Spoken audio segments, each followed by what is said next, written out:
Good evening, 6:30 PM, July 27th, 2026. I call the Select Board regular meeting to order. If you are able, please stand for the pledge.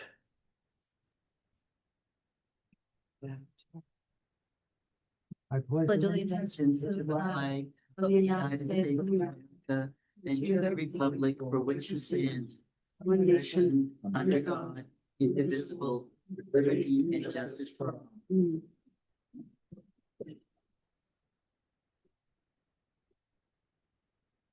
Thank you. This meeting is being broadcast live on TCTV Cable Station 8 and on YouTube web platform. A recording will be available on TCTV YouTube channel at the end of the meeting. Is anyone else recording the meeting? At this time, please silence your phones. As a reminder, public participation will be limited to citizen input, maximum of 3 minutes per person with a time limit of 21 minutes so as to be fair to all. The board does not enter into discussion, debate, or dialogue with individuals during citizen input. This meeting is governed by the Massachusetts Open Meeting Law and the Select Board policies.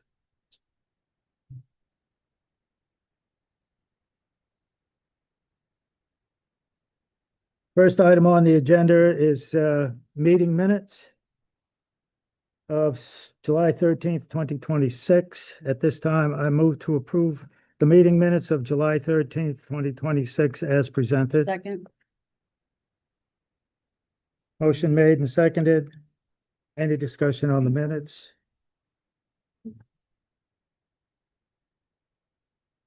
Nope. All set. On the motion, how would you vote? Ms. Cover? Yes. Ms. Graves? Yes. Mr. Toth? Yes. Mr. Bennett is yes.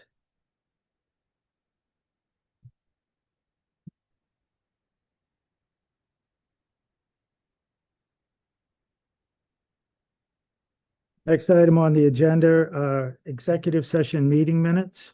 There are essentially two sets. This time I would move to approve the executive session meeting minutes of July 13th, 2026 as presented. Second. And to release publicly the minutes on section of the DPS director contract. I'll Second. second that. Motion made and seconded. Any discussion? Did you want to say that you were retaining the others?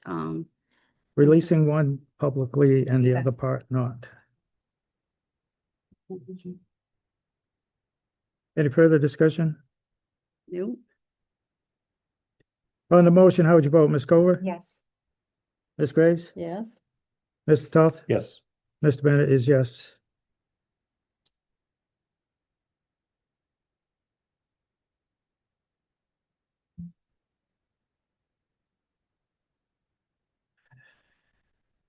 Next item on the agenda is citizen input. Do we have anyone who wishes to speak? Please come up.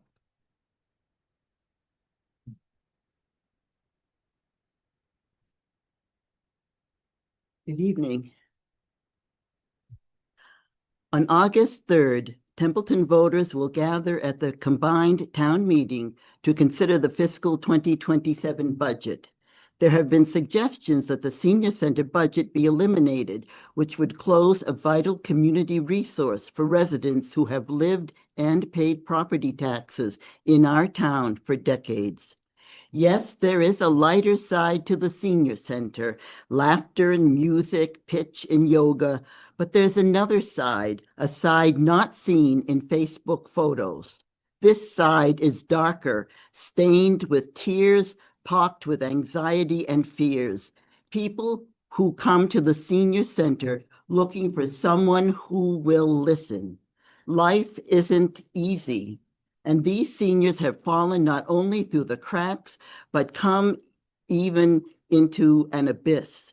They are in danger of losing their home or have lost their apartment. They have no money for heat this month. They've been sick and their medical bills are astronomical. They have questions about Medicare. They come with a myriad of worries.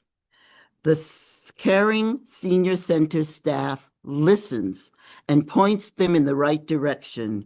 We are a community where no one is turned away, where all are valued, where all feel safe and accepted.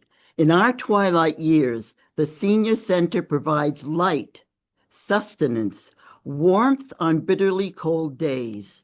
It is a refreshing oasis in the heat and humidity of summer. For many who visit, the Senior Center provides their only contact with other human beings, contact that is vital for every person's mental and emotional well-being.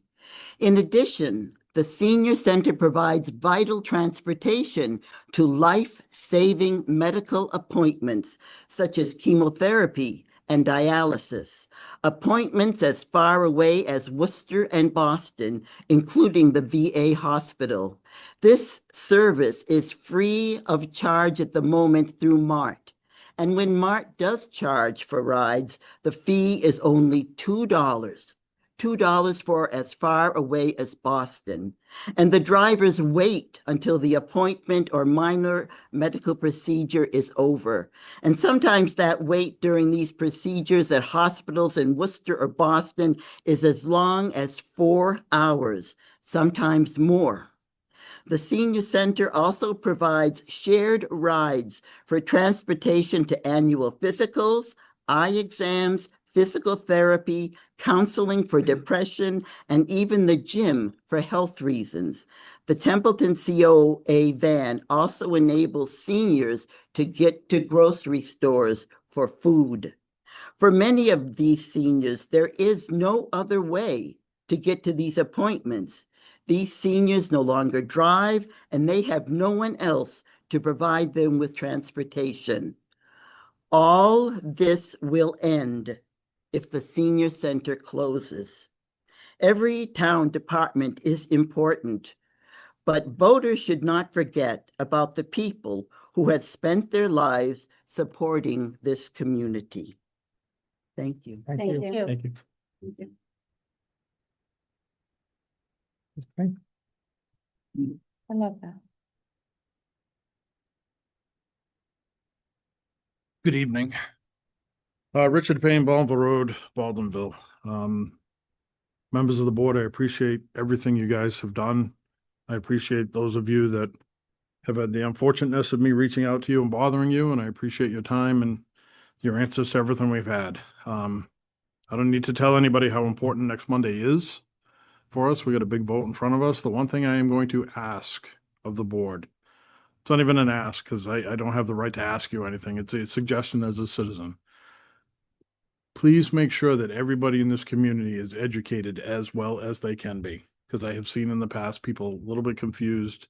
Whatever public posting you have the right to use, the ability to use, share the numbers that make sense so that everybody knows what they're voting on. So that's all I got. I'll see you next Monday. Thank you, sir. Thank you, Rick. Thank you. Thank you. Mr. Chair, I did not give my name. Should I? No, don't worry about it. Next item on the agenda, Town Administrator. Thank you, Mr. Chair. You, that might face me for a few different updates. Quick update about a grant. Congratulations to the Senior Center and Jackie Prime received a $5,000 grant for kitchen startup expenses. This is part of the MCOA Service Incentive Grant, which opened in June and was subsequently applied for. They got the grant and, with the idea that they'll be able to fully stock the kitchen and provide nutritious meals, nutritious low-cost meals to seniors. So congrats to Jackie Prime. Boynton Library update. The renovation is nearing completion and we're down to just a few punch items, many of which have already been completed. The books stored off-site will be moved back in a couple of weeks, and the library hopes to open soon thereafter. Update on the economic development plan that was part of the earmark. I met with Glenn Eaton of the MRPC, and the earmark money that's paying for an economic development plan is around 50 to 60% complete, and the MRPC plans to hold 1 to 2 public outreach meetings to get feedback from the public on the contents of the plan in the near future. I want to thank any staff who have provided the MRPC with data that they needed to get this far, because Glenn reached out to several department heads for various pieces of data. So thank you to those department heads. An update on the Main Street Bridge engineering study that was done. Ty and Bond are wrapping up a scope of work to update the Main Street Bridge study. That scope should be coming in this week. Scope will detail cost, update the study for environmental permitting, Mass DOT coordination costs, updates to the design match recently changed, Massachusetts standards, and a review with the Mass DOT District 2 Bridge team. This can be paid for Chapter 90 money, and we also have money in a leftover article relating to the Main Street Bridge. And this will be necessary to seek a grant for the bridge replacement. Next year, I would like to submit this to the Mass Works grant for funding if possible. And that concludes the TA report. Thank you. Thank you. The next item on the agenda is introduction of a new employee. That's item A. At our last meeting, the board interviewed and voted to appoint Devan Waskiewicz, who is here this evening, as a part-time animal control officer. This past year, the board decided not to renew an intermunicipal agreement with the town of Winchendon. So we went looking for animal control officers in different ways to accomplish that. At our meeting in June 1, we voted on an option to have several part-time people to work in that position. So hopefully we can have better service for the residents and better responses, especially after hours and weekends, which seem to have been an issue with the residents in the previous intermunicipal agreement with Winchendon. So I asked Devan to come this evening just to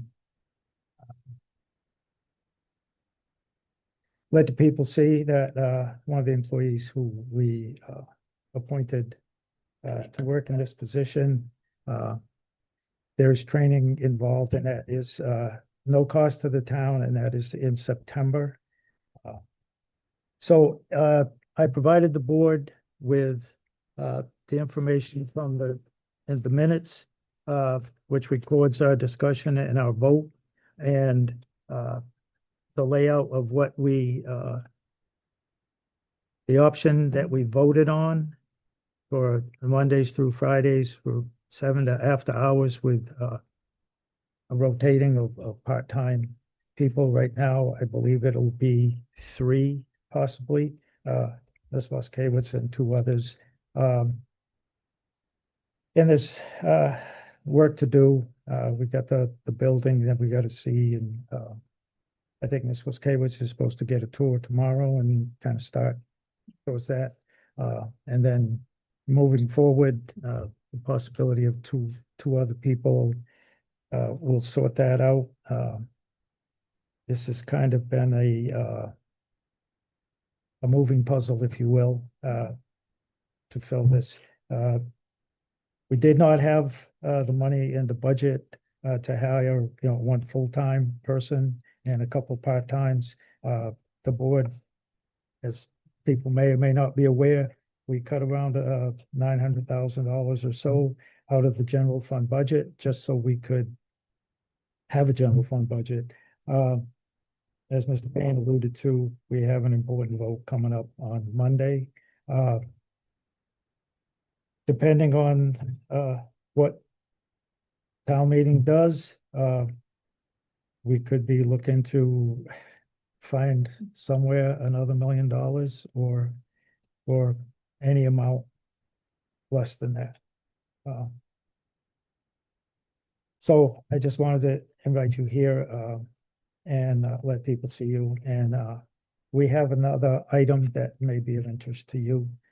But again, I just wanted you to be here so we get another look at you and know that we're making progress on this evolution.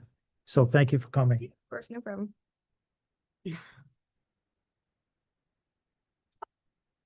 So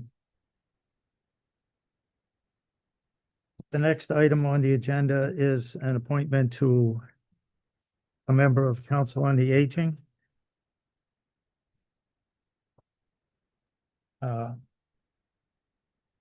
Mr. James Doody. So at this time, I would move to appoint James Doody to the Council on the Aging for a term ending June 30th, 2029. Second. Motion made and seconded. Any discussion? No, Hearing none on the motion, how would you vote? Ms. Cover, Yes. Ms. Graves, yes, Mr. Toth, Yes. Mr. Bennett is yes.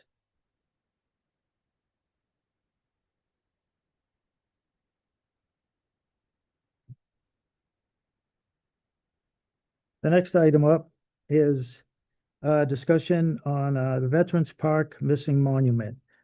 Just as a reminder, back in 2015, town meeting voted to provide funds through the Community Preservation Act money, $98,000 to tear down an old building that had been used. The Highway Department, the Town Clerk's Office, Conservation Commission had been in there. The Opportunities Group had an office in there. And when we moved most of the administrative type of stuff into this building, that building sat there, and part of that money went to tearing the building down. And the part of the vote was to be a conservation restriction and under the oversight of the Conservation Commission. Somewhere along the line, there was a misstep of something, and there was a plan to have a veterans park there. There was a one-day thing. It was recorded. There's a video out of it there. Senator Ann Goby was there. I think John Slotnick was there, and some veteran agent was there, and some Susanna veterans and Whips people a were couple there. others, Yep. And then the hiccup was discovered that he couldn't put a veterans park there. So a few years down the road, it was decided it was going to make one at Houghton Park. In the meantime, back in 2019, there was money spent that was, after the building and stuff was demoed, there was money left over, approximately $45,000. Out of that, there was a monument that was bought for $7,488.40. Unfortunately, the monument was paid for, but the town never took possession of the stone. And this is an item that Mr. Toth has been looking into. And I will let him pick up the rest of the story. Thank you, Mr. Chair. So this has been an ongoing craw in my side, and lots of conversations. We've had a turnover in our Veteran Services Director ×5 since all of this began. Lots and lots of phone calls. The Athol Granite Works was the original agency involved. They have gone defunct and are now gone. And through a whole bunch of conversations, I did learn that they were linked in and tied in with another memorial agency that did all of these cemetery type stones. And all I could learn is they were somewhere down the I-91 corridor. Do you know how many granite works there are down the I-91 corridor? I can tell you it's greater than 50. So I did a whole bunch of cold phone calls and contacts, and I finally connected with a gentleman. He's over in Athol. He currently works out of, he does too. scribbled it here. It's actually a,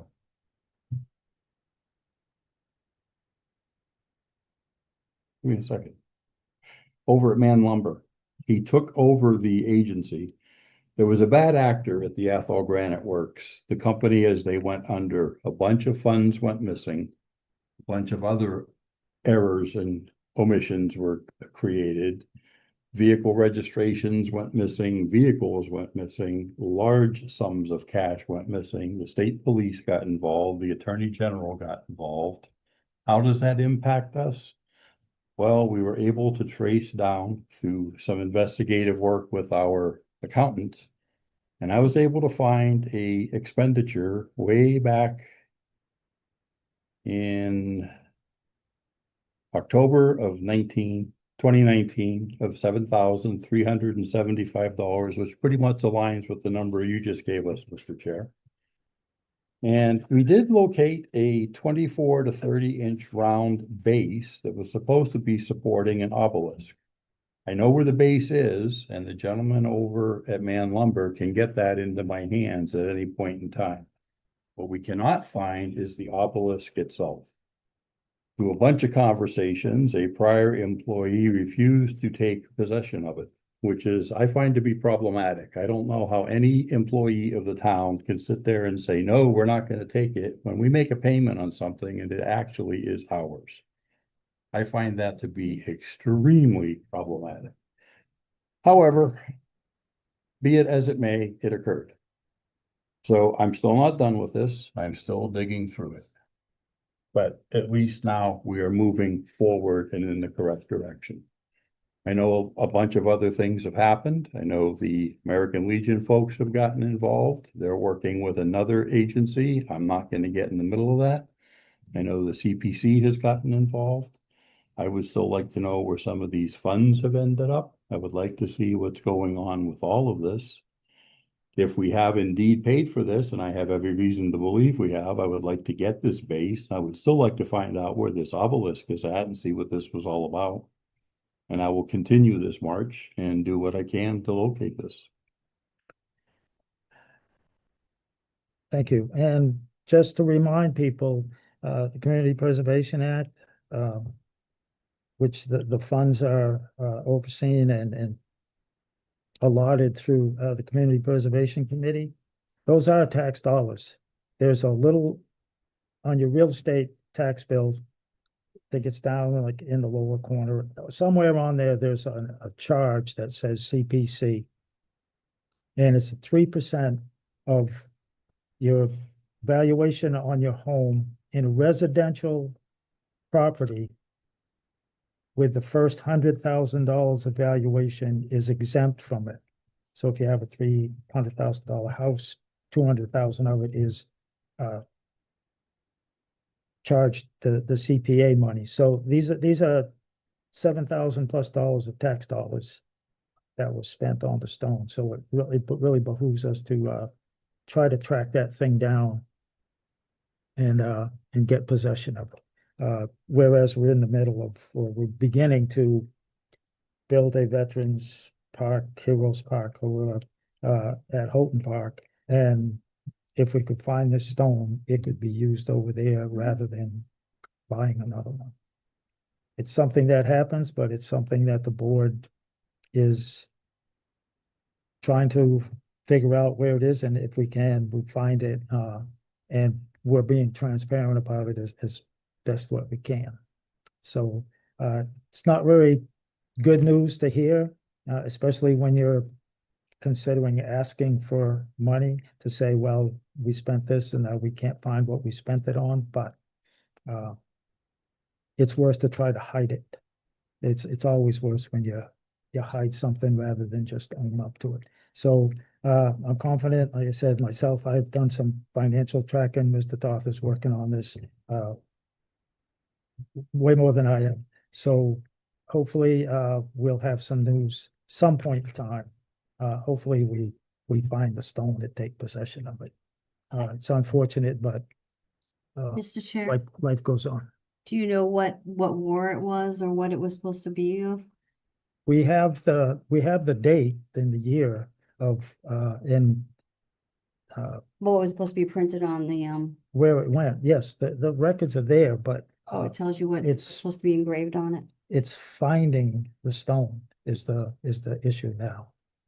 We I was just curious on what we know when it monument was, we know what was bought, the style, and we know how much was paid out. We just, So our accounting was able to track a check for 7,375 made payable to Man Lumber. No, it was No. paid to the Athol Granite Works, which is no longer in business. Okay, And that was the full price of the whole project on what I- they were ordering? I don't know that to be factual. Do we find any I mean, you said that, so we know what was supposed to be, like, I'm just asking, was it World War II? Is it Vietnam? What was it It supposed to We be? don't know, Candace. Oh, we We don't don't know. We have turned over personnel 4 or 5 times. This is a long and arduous process. I'm just thinking of, because I had bought a, cemetery stone from it's just- Stanley. They're very pricey, and that seems more of a down payment. It's kind of if we don't, 7,000. we don't know if the stone was Maybe it's ever small. engraved or anything. Just know the shape of it and what was spent on it. And So- like I said, Tim found the base. They can find the base. so Man Lumber acquired the company that we paid? In the entire process, the gentleman at Man Lumber has reestablished a business. And there was a whole process he outlined to me to reestablish the business. Okay, So he has the base. at this point, if we're not, are we under contract with them? Can we just ask for the money We're back? not under contract with him. But now he's going through records to see what he has on his end. Okay. But we can get the base from him. I have that verbally. I need to get that in writing. Yeah, So it's just, like I said, it was ordered. Money was paid out, but that's So- why you didn't, I mean, if he didn't has want to the take base, possession of it. So I'd like to see it get here anytime soon. it's Not lose it one of again. those things that's probably gonna be ongoing for a little while. My intent to get this on the agenda was to have a discussion. And whenever we do this, it's always a 2 meetings or more, discuss it first before we can even think about taking action. I'll continue to work through this. And it's just, there was a whole comedy of errors and it's just slowly peeling back all the layers of the onion to get to the bottom of it. so who was the person initially responsible for making these arrangements? I'm not 100% sure. Okay, As again, this is the person that was there that day and was involved in doing the ordering is no longer. no, with the town. Who was our point of contact person at the time making the arrangements with the town, for the town with these individuals? I'm kind of surprised I was on CPC, I mean, I know that we got Jessica because we had record, it was a lot for Mr. Henshaw to keep all the records, but I'm surprised that there isn't a record to show how, because they're very, when I was on the board, it's very, like, you get a receipt and then the receipt is recorded. I was just like, what more details when you're ordering something? It's usually, this is what we're ordering. It's the Vietnam, it's the World War II. This is the color. This is the whatever by whatever. This is a down payment, or this is how much the whole thing cost. It's, No documentation on any of Does that. CPC This was meeting not- minutes go back to I- 2019? This was not CPC. This was a former town accountant who is no longer an employee of the town. Okay. Records are minimal at best. Right. Like I said, there is a whole comedy of errors here. And I'm slowly peeling back the layers of the onion. Okay, Yeah, because if you watch the ground baking, they don't talk about getting a monument. They talk about the cross the street monument and the bricks. So I was just So, curious. Candace, I understand that. Yeah. There was an This- obelisk. No, I didn't say, I just said, I'm just trying to follow, like, usually this, like, I can't believe that, I mean, It's- well, I can believe Sure. it, that paper trail is yes, gone. so it's usual procedure is nothing, we're Yeah. just trying to track this down, see if we can track this down. It's gonna be an ongoing thing. Yeah, And it's recorded, it's on the town meeting vote. It was a CPC article. And it started out one place and then it shifted. And It's just, I just want to have one more clarification. You probably said it. So the CPC article said about the monument and how much it was? it did not start Oh. out as Okay, as a all monument. right. There was $98,000 appropriated to Okay. tear down a building and to get it, the property from, the government because it's down there Okay. in, All right, the dam area. So that half, that 98,000, there was about 45,000 left. okay. And then I said, they went off over here in right field and gonna build a veterans Yeah. park and everything there. And then it was pointed out that that's not the town meeting vote. They couldn't do that there. So then it got moved but they spent why, however it was allowed, they spent over $7,000 out of that money that was left over. Who approved that? You don't know? Said, Mr. Chair, can I comment? former town accountant, so. Mr. Chair, Yes. it sounds like from what Mr. Toth is saying, and Mr. Toth, feel free to correct me, but it sounds like the money went through the warrant process. It went to a vendor, but then an employee who was responsible for receiving in the item did not do that for some reason, and a bunch of time went by, and this company went out of business. So it's just, And now have reestablished themselves. Do we know what department processed the warrant through? I mean, well, no, Oh, I maybe. would not. Maybe not. It's probably gone too. it No, went it's been through, CPC and the money. rest, This is the- awful. right, The whole- I don't think this was CPC money back in 19. Yeah. I think this was done differently, but we're still trying to figure it's, this out. it's charged to CPC. Okay, It was charged to CPC, and all the way, if you follow the monthly expenditure reports, when you get to October of 2020, it was still listed as 4 Elm Street project. Okay, yeah. November of 2020, it changed to, it was now labeled Ribbles Edge Conservation Area. And the leftover money, $37,600 and something dollars, was used to create that park. And So this is what happened. It started out going this way, and then again, Yeah. it I just. got over in left field somehow. They're gonna put a veterans park there, but then it was pointed out, that's town meeting vote, that's not the vote. So they couldn't put it Yeah. there. I just had, how long do we keep the audit boxes? Do we have those still? That the warrant would have been in it? Yes, the warrants are in the account's office. But It's gonna take, it's gonna take time. I just was wondering if somebody Track it down. signed it or anything. It's just, this was just on here to, again, inform the people that, we did this and, we have part of it. And if we can find the stone, that would save That'd be money great. over on, Houghton Park thing. So thank you for that, thank you for doing that work. Mr. Thorpe. and I'm not done yet. So next item is, the status of condition of the animal control facility out, in back of the highway barn. And just as a reminder, again, that little building over there, back in 2000, it started actually in 2005 with a couple of residents. But in 2006, it's in the annual town report. A new animal control facility was completed. The facility was constructed with the beneficiaries of many monetary donations and numerous donations of material combined with countless efforts of many contractors, volunteers. Montechusett Regional Vocational Technical School furnished weeks of masonry labor skills in the construction of the facility, for which the town is markedly grateful. The project came to fruition in early June 2006. An open house was held at the facility June 17th, 2006. And the efforts of some of the volunteers, the driving people on this was, Bob Columbus, Nick Young, and Jerry Skelton, making the project a reality. And all the stuff that's inside that building was also donated by various folks, either through monetary donations or they donated, a table or chairs or this or that. So, and as we've just, moved from an intermunicipal agreement with the town of Winchton to going back to having our own ACO.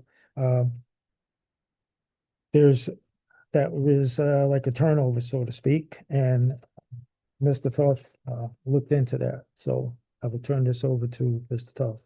Yep, I just took a cursory ride over there since the first of the month. And I didn't physically enter the building, but just looking through the windows, the building looked fairly empty, which I found to be a bit disturbing. If anybody has not been over there, you'll see signs. The chain link fence has a sign donated by, and it's got a name on it. This is donated by this person. This was donated by that person. Very appropriately, because it was a community effort to pull all of this together. And it was disheartening and heartbreaking because there are no furnishings in the building. And it's like, where did everything go? And I would have hoped, as the building was vacated, keys would have been surrendered appropriately. Somebody would have been there accounting. And shame on me, I could have done it just as well, but really, we just let people walk away or do whatever. It's like, come on, we're better than this. And it just, I'm concerned. What are we doing? Can I ask some questions? Yes. Well, I did email James prior to their departure, and I asked if somebody was going to be there and how the transition was going to transpire. I would have thought that somebody would have taken an inventory of what we had and not just let them take things at their disposal. So James, can you elaborate on what the process was in return of the vehicle and how the equipment and things of that sort all left with them? Sure. I mean, I don't know what furnishings Mr. Toth is referring to. A desk, think- a washer and dryer. Yeah, I mean, I don't know if they bought those. They were in charge of buying all the equipment. They did leave us some, but like as we were in charge of taking care of the vehicle, they were in charge of buying the equipment. So the equipment would have been theirs. As far as the keys in the vehicle goes, on the last day, they returned the vehicle, and someone from DPW, I don't know if it was Michelle, I forget who now, but someone went and inspected the vehicle and got the keys from them, and we made copies and gave them to the PD. We got the code. And What about the laptop and the cell phone? that was Winchendon property. Can I, Mr. Chair? Yes. In the fall last year, I actually went on a tour of the building when it was occupied through the regional. So I got to see what was in the building at the time. I then just went into the building recently. I did message, just like April did, prior to James telling him that I thought an inventory should be done prior to them leaving, and my concerns as well. But I just went in there. I was given a tour of it. I was told that the keys were left for the truck and the building were left inside the building and the door was locked. The washer and dryer was donated by the community because they had talked about it online. And when I went for the tour, I was told that it was donated by the community. There was a desk in there. There were many other cages and traps in there. They're all gone. There's nothing in the building. I didn't open all the cabinets. There were some old towels. The building smells. I did go into the trailer as well. The trailer had a setup station for if you were to have an animal quarantined. Looked like the food dish was still there, and a bedding and stuff. But the whole trailer was cleaned out. That building did not smell. I went into the back of the building, looked around at the premises and the condition. Apparently, there was a refrigerator or freezer left on the property that had not some good things in it. So I guess the DPW did get rid of that, but they didn't touch anything else in the building since Winchendon's employees have been in it. I am really upset on how this handled. It was a regional, which is a partnership, and even any donation funds that were left over from the winter when they sold the little dogs to the spring, should have been, anything left over should have been divided between the two towns. Like if the washer and dryer was donated, they should have taken one of them and the other one should have been left behind. I also got a tour of the truck. They were taking the lettering off the truck at the time. Because that's why I went down to the building to ask about, resident had been concerned. They wanted to know when the Winchendon name was coming off the sign. So that's why I was down there in the first place. I asked to have the compartments of the truck opened. In it, I found there was only one catch pole left. I commented and said it's probably the broken one. It is. Nothing else was left trap-wise or anything in the vehicle. I was also told by the mechanic that the agreement was they were supposed to take care of the oil change, but the oil changes weren't happening on the Winchendon side like it was part of the agreement. I'm very disappointed. I'm very happy that our town is no longer in a regional agreement and that we can move forward to a positive, but I don't know how we are supposed to get any of these things back that were taken. So the new ACO is going to have to establish some way for people to be able to donate, to refurbish the building and do we have any funds set aside in regards to cages, catch poles, So things these of are, that sort? yeah, sure. So these are all supplies that we're gonna have to purchase. And so I supplied the police department with a list of items that they're gonna need to purchase. A member of the police department went down there and took stock of things in the building. And so they have a list of things that they're going to purchase, but they're, waiting for the ACOs to start to help guide them because the ACOs are going to begin training and cleaning the facility. But they have a whole list of things that they're going to purchase that are, necessities for, animal control department to have. And so the police department has that list now. But again, as I mentioned, all the equipment was Winchendon's. They did leave us a pole. I don't know if it's broken or not. I don't know how to use those things. But I heard they left us some other stuff too, but all the equipment was their equipment. As far as a washer dryer goes, I don't know about that, but an employee wouldn't have known that, something was donated either because we have a lot of turnover and a lot of new employees. So I don't know how we would have known that anyway. No, I don't think our employees would have known, but the Winchendon ones that took it did know.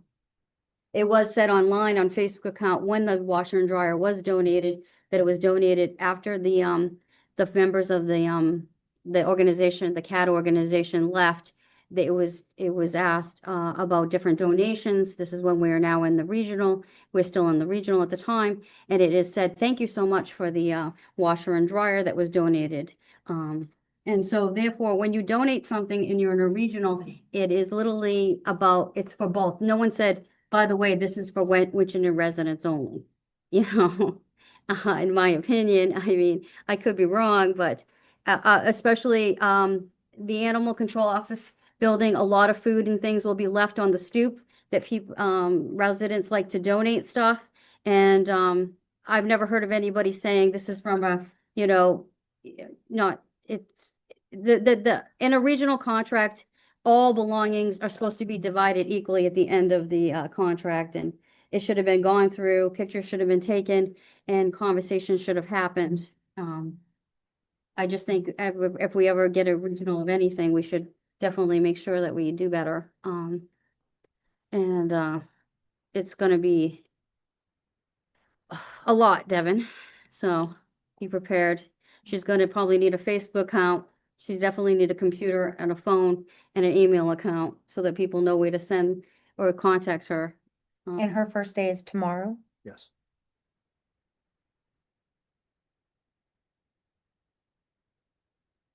And there's no desk either. They took the desk.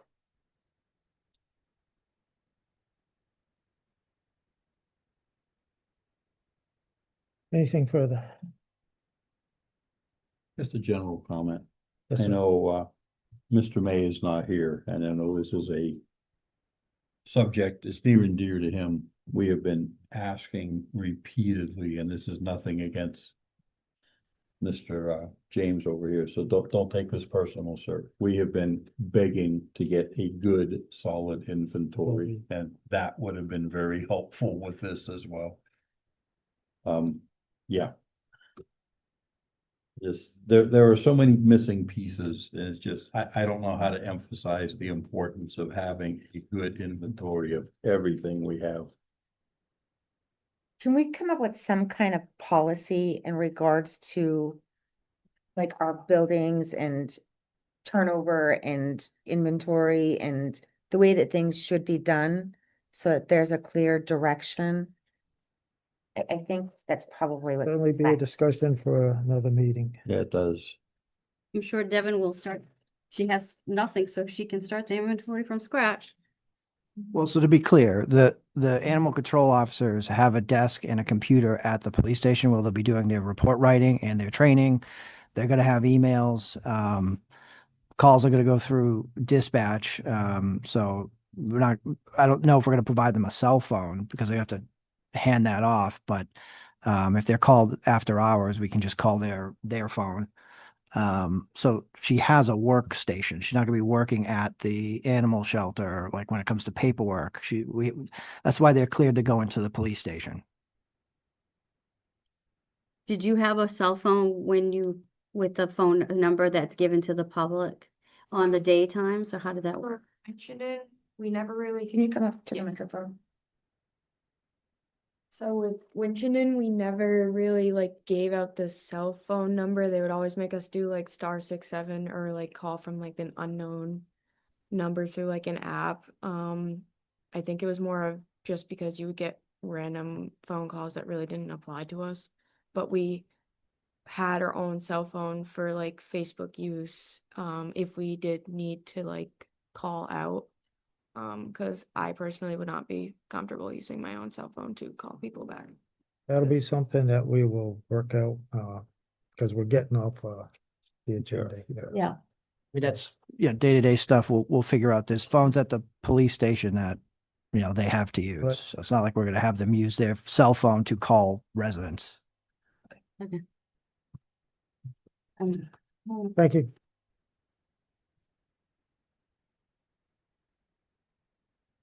All right, so done with that. Thank you, Mr. You're welcome. Save me from going to the inventory road. Next item on the agenda is, we've already heard several comments, and it's going to be probably a big topic conversation this week.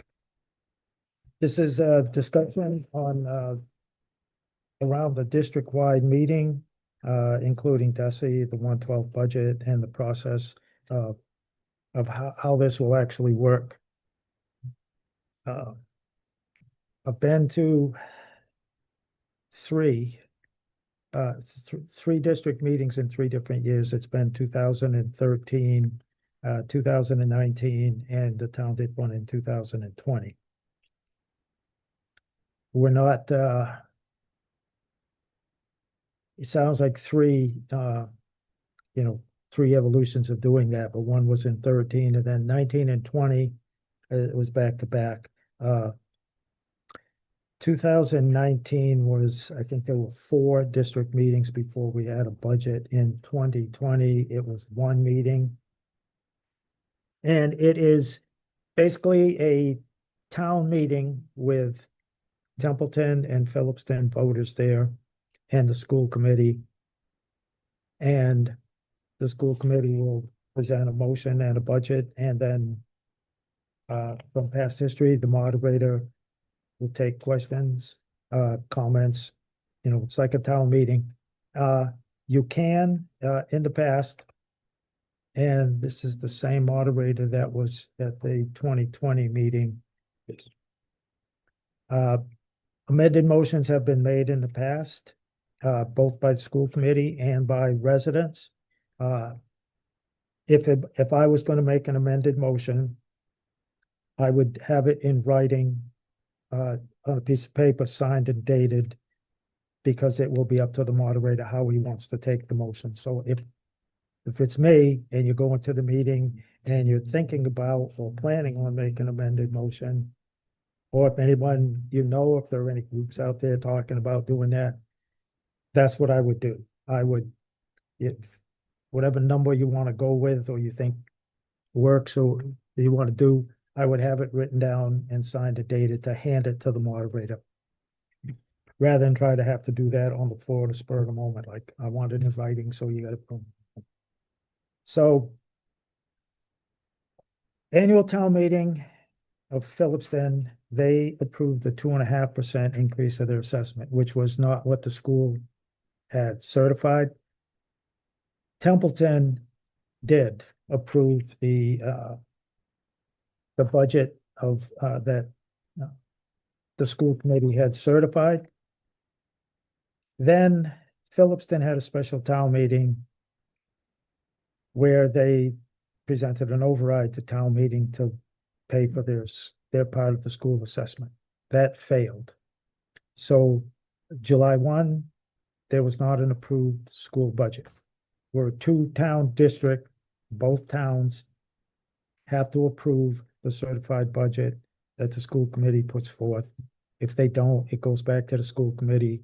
The school committee has a choice of staying with their same original number, lowering it, increase, etc. So on one town approved, Phillipston did not. So we don't have a budget. So July 1, DESE, the Department of Elementary and Secondary Education, sets a 1/12 budget. And this is based off of the statutory assessment method, which is different from what's in the regional agreement. And he orders this is what the two towns will pay in the time frame that's in the regional agreement. The one that is in effect right now is from 1977. Because the new agreement that was started in 2020 and was done, I believe, in 2023. It went to annual town meeting in Templeton. Templeton approved it with an amendment. Phillipston selectmen have yet to put it in front of town meeting, which is a requirement of the district agreement. So according to DESE and town council, the agreement that we have right now to follow is from the 1977 one, which is not really aligned with the changes that were made in 1993. So right now, we have a certified budget from the Narragansett Regional School District. They recertified a different budget number on July 14th. And the total budget that they will be placing forth is $26,987,139. Again, the total school budget that will be in front of the joint meeting on August 3rd is $26,987,139. Of that amount, $9,829,831 is the Templeton portion of the school assessment. Then there is the additional debt amount of $145,179. That is an amount that Templeton, North Phillipston has the funding to pay. Phillipston's assessment is $2,317,936. So again, the amount that was in front of Templeton town meeting approved it, but Phillipston did not. So the school committee did lower the budget a little bit.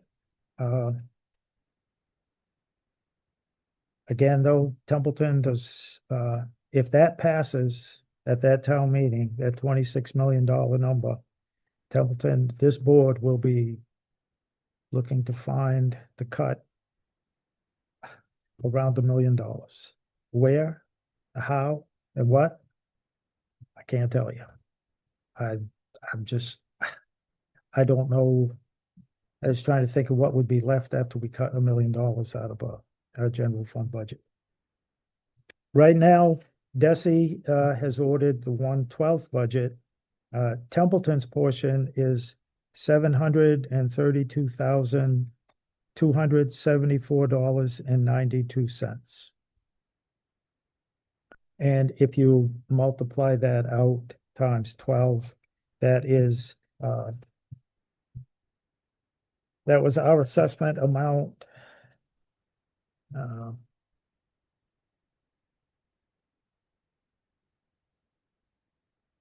For fiscal 2026. So, DESE is using the previous year's school budget for the 1/12 budget. Templeton can afford to pay that. Templeton could find the dollars to pay an increase of like 2.5%, but beyond that, things are gonna have to be cut. We've already heard a case about, the senior center, the library. This board in budget talks that we started in March, and we had, I think, 7 different Yes. meetings on the budget, trying to find to reduce like $900,000. We tried an override to be able to afford the school and to not have to lay town employees off or cut any of the budgets. The voters said no. So does So- Templeton's number stay? What we voted for, well, what was moved on the floor, the increase, does that stay or is that null and void? Because That was gone Templeton- because the school changed their certification of their budget on July 14th. So Templeton's original assessment that they voted at town meeting was 9,906,000 and some change. So, but that number that's gone. Okay, so was what based- can Templeton afford to pay without having to make additional cuts? Okay, number. The DESE 1/12 budget. That's, we could pay that, or we'll have to find some money. Whether that would use, free cash or, reduce the budget a little bit. But no more 2.5% increase over 26. That's like the max that we can do with little damage to the budget. And we're gonna put out some information in regards to this.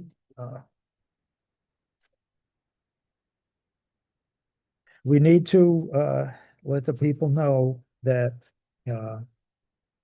they weren't happy with a police officer being laid off, a highway person being laid off, some department budgets being reduced somewhat, a little bit here and there. We just had made the case that, all the things that happens at the senior center. And people were not happy with, a shift not being covered and police officer, being laid off and this, that, and the other thing. That is what this board stated time after time after time again. If you vote no on the override, this is what will happen. It was not BS. It was not a scare tactic.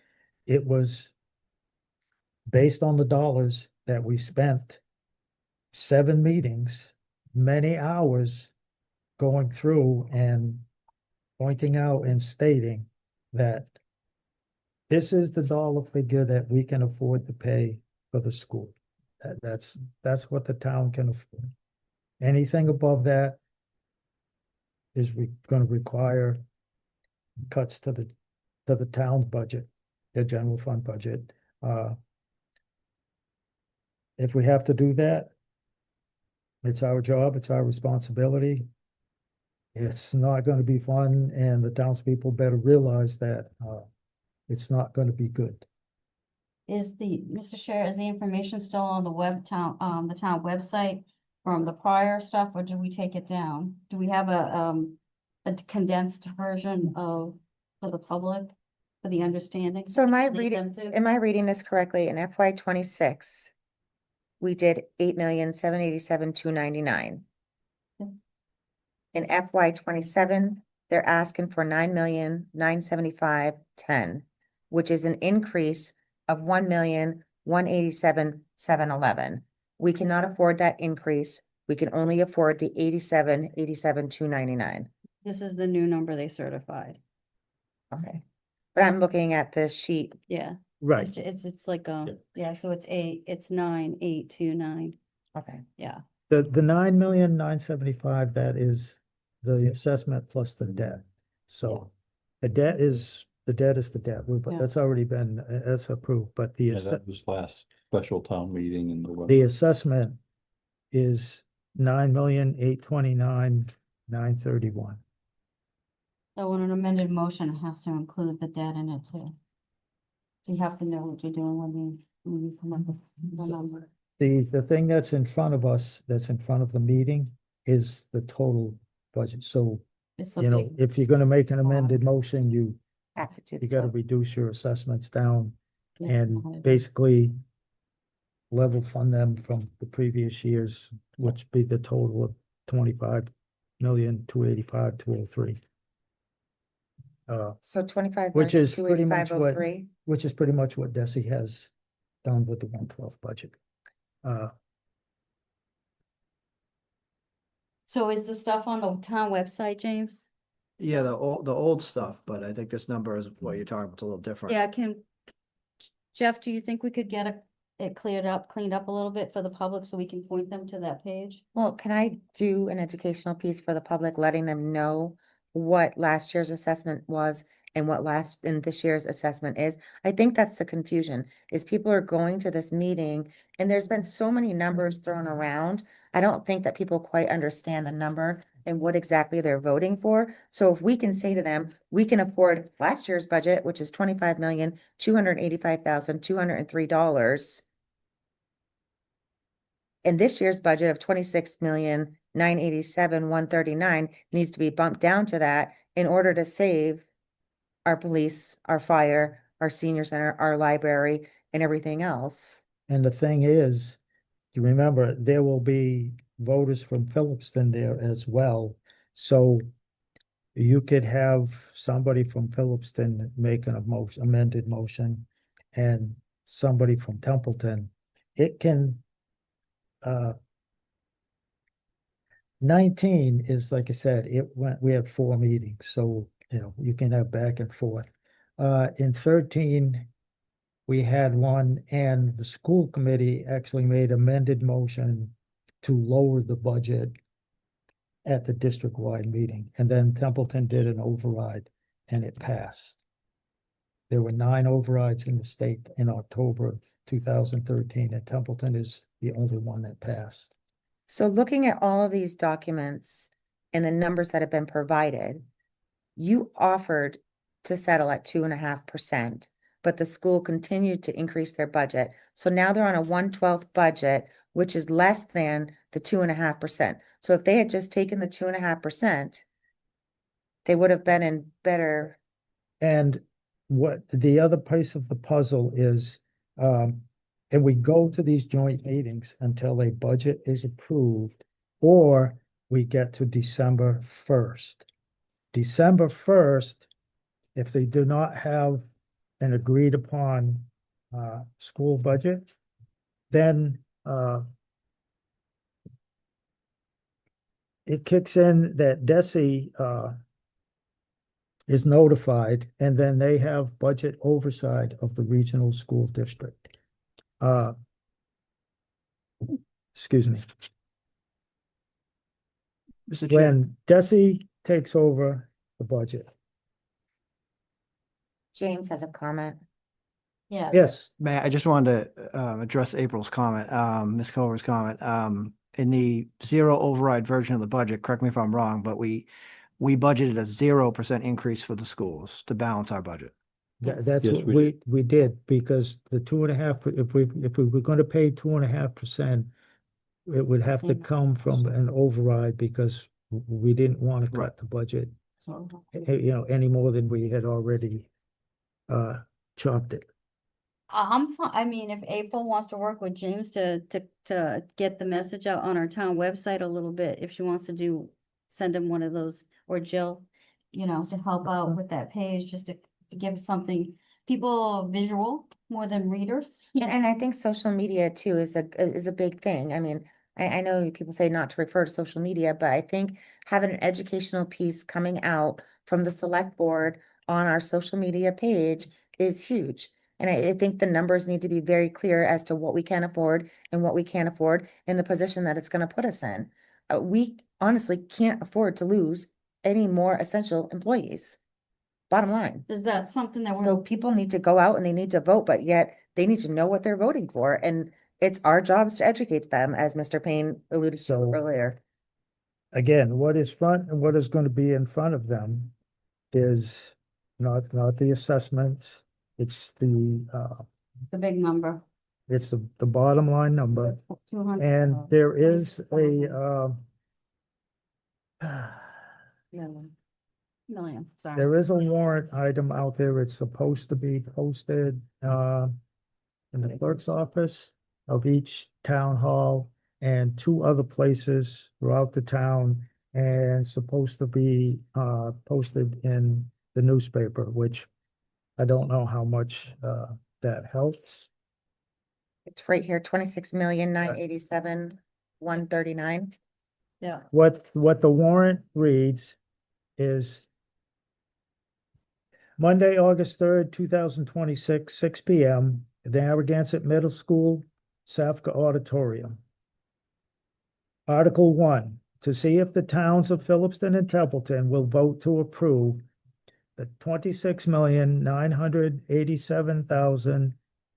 $26,987,139 budget for fiscal year 2027 proposed by the Narragansett Regional School District Committee, or take any action relative thereto.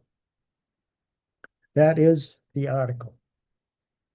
Once that is made, then I expect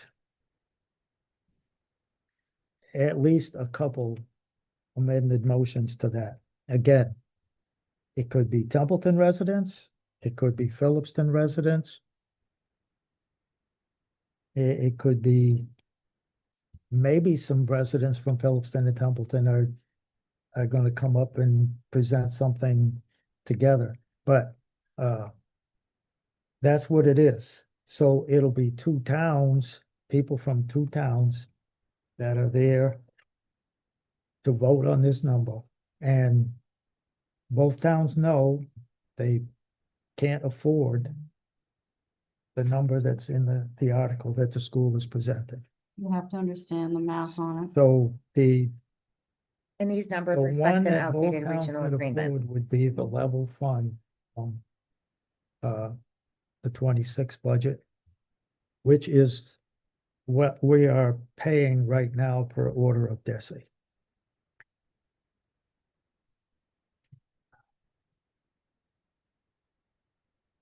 And if there's no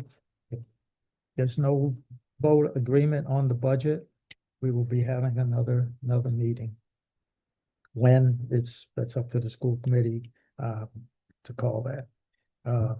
I think in 19 we went to September before we had a budget. But if we don't come to an agreement by December 1, then DESE will have budget oversight of the school, and then the school committee has to get permission to do things and this and that. But the big thing is The- the article, the number that people are going to be asked to vote on is the 26,987,139.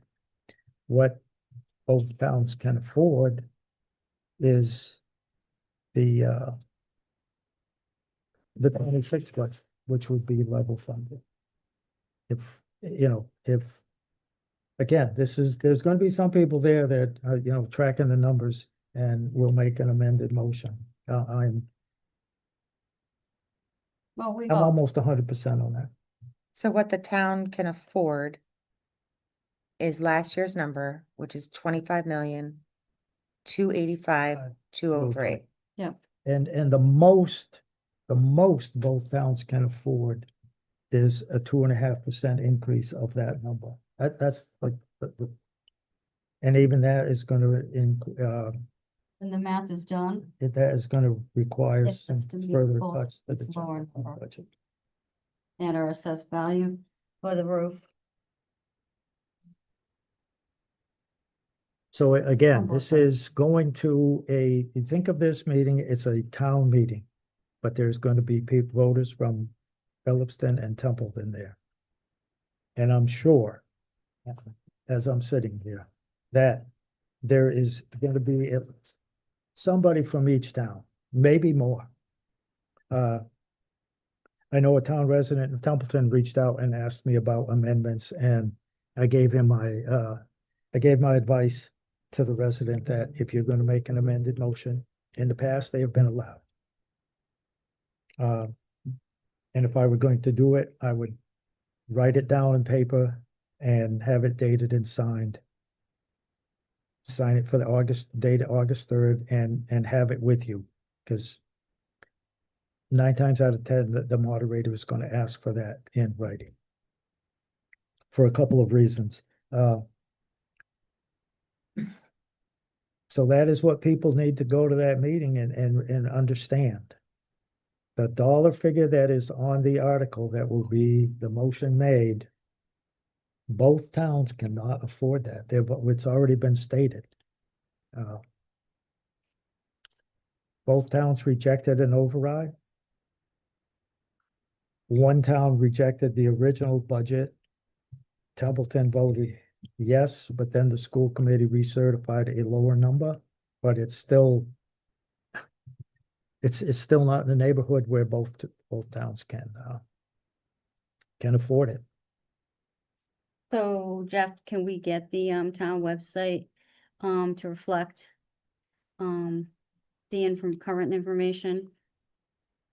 From James and Jill to work on? What exactly do you want it to say? I don't really. That's an April thing. I want people to know what we can afford, which is the 25,285,203, which is last year's number.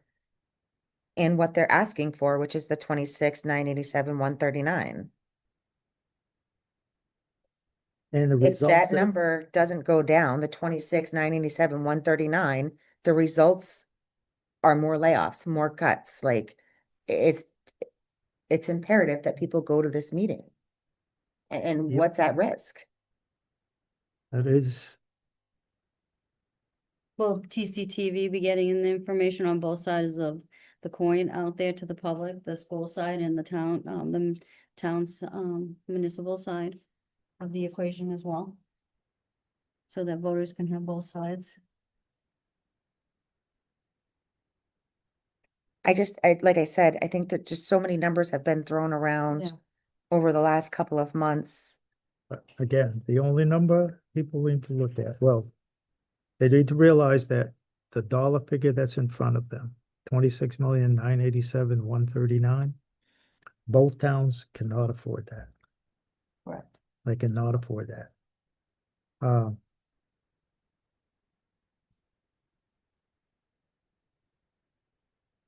What we can do is, and this comes up to a question of, I believe, at the joint meeting, I know it was brought up. If the boards are gonna sit on the stage with the school committee or not. And I think they were going to set it up as if to be ready if the boards wanted to sit on the stage. In 13, Templeton Selectmen, we didn't sit on the stage with the school committee. We sat in the audience. Phillipston had one member who wanted to sit, so they sat on the stage.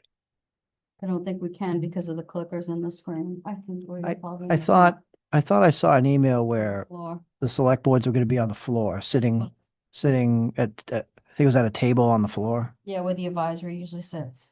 So, Yeah, it's not our meeting. Yeah. I don't even care if I'm in the front row, first row reserved. I don't really need a table either. so again, it's not our meeting, we're just, we can, And that's the other thing, like, I don't think that people necessarily understand that the school and the town are two different entities. They think that the school automatically just rolls under and that we have control of every single line item in their budget, which we don't. We are required to pay a minimum contribution every year to them, and we've always paid in excess. which is why we're having this meeting, because it's two separate entities. The school district is maybe located in Templeton, but it is not part of Templeton in the legal sense and the finance sense. It's a regional school district, and there are different rules for its budget than a standalone district if we just had Templeton schools, such as Winchton. Then we would have a little bit more budget control, but so people at the meeting will be asked to vote on this 26 million.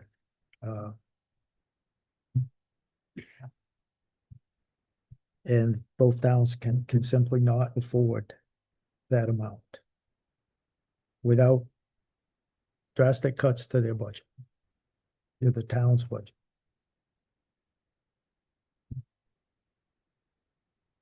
And if we, if we don't agree, come to an agreement on Monday, then we'll have another one of these meetings. Until either we do or December 1 gets here.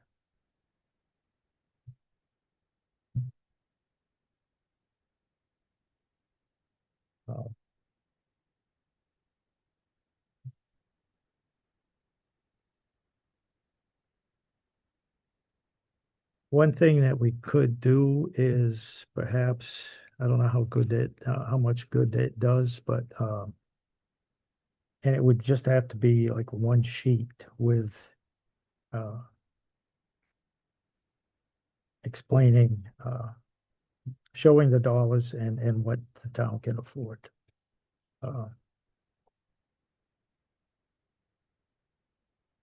Unfortunately, I believe, and from past experience, it's no matter how much information you put out, there will be some voters that, for one reason or another, will have questions and will not be sure. And that is when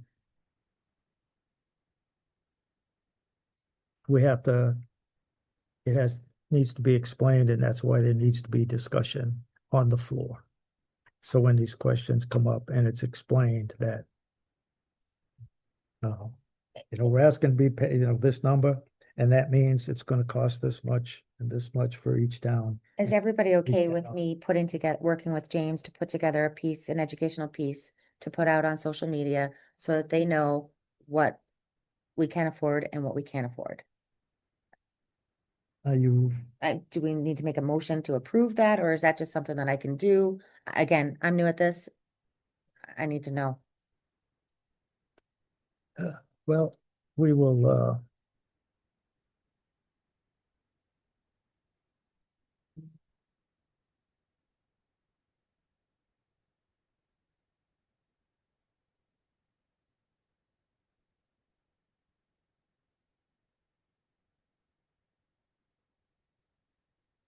At the last meeting, I think the increase in the budget was made and voted on because people didn't understand the cuts that were going to be made.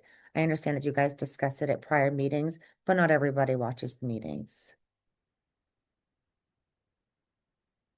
Also, I know it's the town's, school meeting, but will the town also be, not everybody has kids in the school, will the town also be doing, a code red to remind people of the district-wide meeting?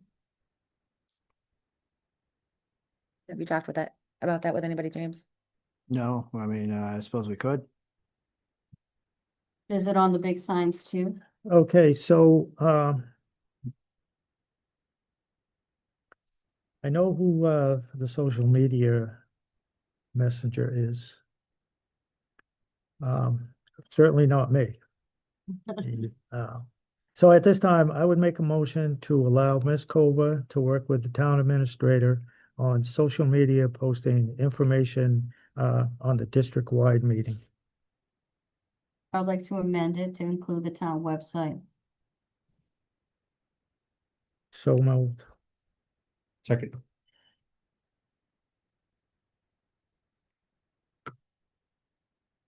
Motion made and seconded. Any further discussion? On the motion, how would you vote? Ms. Culver? Can I vote? Yeah. Ms. Graves? Yes. Mr. Toth? Yes. Mr. Bennett is yes. It's on. So that,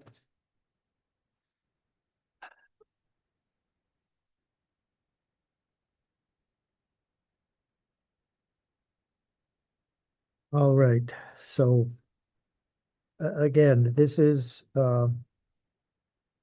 it's set, this meeting on August 3rd is at 6 p.m.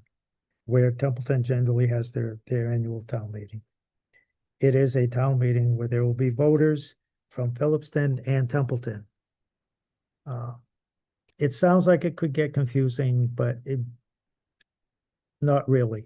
But there will be voters that are going to be in favor of the school budget, and that's their right, their privilege. And there will be others that will be against it. And I expect there will be some amended motions from voters from Phillipston and Templeton, all going in the direction of lowering the amount. It'll be how long the meeting will go really depends on the number of people that show up. And that auditorium should be full, and there should be overflow into the cafeteria, the gym. But reality will slap me into. Also, I want to mention that people should get early because they are planning on using the clickers, and it takes time to check in. It's like checking in when you go vote. The same process for regardless if you're Phillipston or Templeton, and you have to go to the poll workers and get checked in. So you have to come early, and I think the doors are going to open around 5 or so. We'll get that word and we'll put that out. Unfortunately, our town clerk will be out of town, but Her team is ready. we will the board of registrars and everything, their experience group, they'll be, I expect that'll be the easy part. Again, though, it's important for as many voters to show up, whichever way you're gonna vote. It's your say on your town and your money. May I ask a question? Normally, no, but go ahead. When will the educational piece tentatively be put on the social media and website? Do you have any idea? I'll be working on it tomorrow, So it tentatively might be, possibly tomorrow, latest Wednesday. and the information about the doors opening at 5 p.m.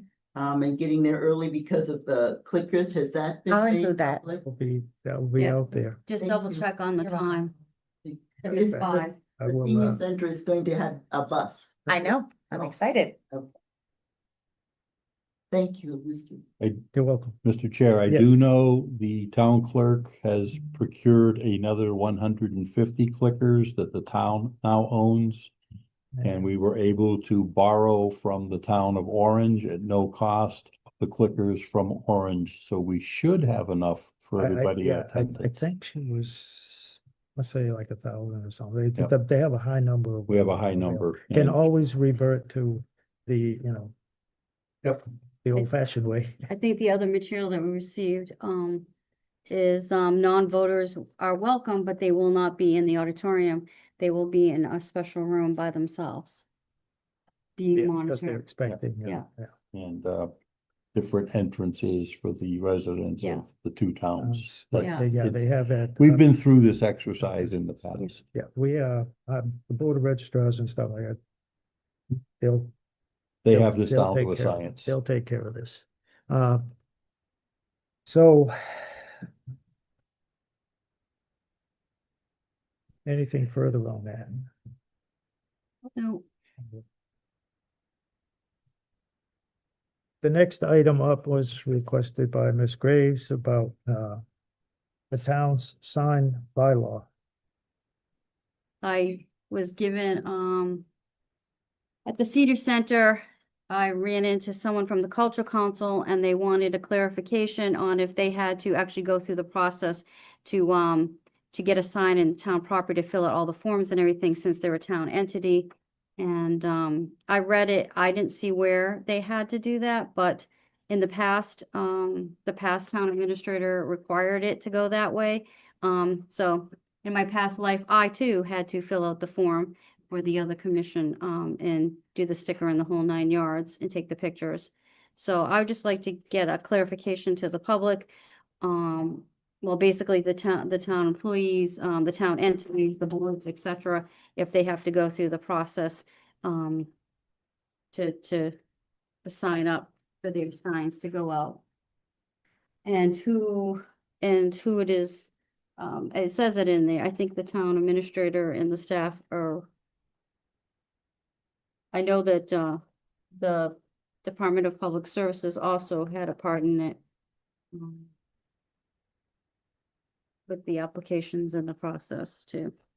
So I just wanted to get a clarification on your perspective, Jeff, on how the sound bylaw is supposed to work. And that if it's actually in process and we're doing it. There's a lot of signs out there. I don't ever recall. Not saying it didn't happen, but I don't recall town signs coming in front of the board. Especially like the electronic message boards, they get moved around and placed here for different events, like town meeting comes, they put them there. They're not required to have the approval date and stuff on the back of the signs. So no, the town shouldn't have to get permission to put a sign for an official function on the town common. This was aimed at private signs on town property. And some of it is signs, if you put up a sign, you're on a corner lot of a side road and an intersection, you putting up a big sign there that would block the view. And how large the sign can be, how high it can be, things like that. But as far as the town putting up a sign like town meeting is coming up or tax bills are due or A fair that the town has. farmer's market sign or cultural council having a concert or something on the common. No. I would call that and come in here. It should just be the entity that's putting the signs up, put it there, and then when it, like cultural council, they put a sign up like on I don't know what day they put it up, a Friday, Wednesday, whatever, and then when the event is over on a Sunday, it gets picked up and brought back. And this is something that we probably need to look at a later date on another meeting, because if you look at it, it's literally the police are the sign police. Well, you're supposed to go check on the back of the signs. And I looked at the ones that are on the island with the World War I monument in Templeton Center today. And all except one that I didn't unfold it because I didn't want to mess with his sign. But they have approval dates of 2024. So I don't know if 2024 is valid for 2026. And I really don't know if we want the police to be stopping and looking at the back of signs. I don't know if they have. I would think they'd have something more important to do.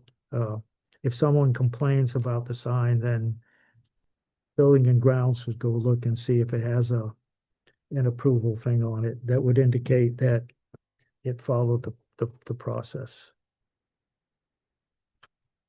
Are they coming through, the select board office with Jill through the process, you know, James? For signs? Yeah, the sign bylaw, there's an application online that they're supposed to fill out and send pictures of, what they're supposed to put on. I've never seen something for signs, so this is all new to me. Yeah, we have a bylaw. There's, We have an application for well, it. there's the town property use thing, but the sign is, yeah, the bylaw is supposed to get approved, and there's supposed to be, a record of approvals or denials kept in the select board and town administrator's municipal office. So like I said, you put a private sign on the public property, it's supposed to get, a notation on the back of the sign, the date it was approved. Is there So an it end could be date? up there. No, And if the sign police check a sign and it's not notated, the sign is supposed to be removed and stored at the highway barn and they get notified when somebody comes looking for it. It's not a real clear bylaw, and probably needs some cleaning up. again, I don't think you make the police the sign police. I Yeah. just, They got better things to do. They don't have staff. That's true. it says police department and Department of Public Services are charged with enforcement, but,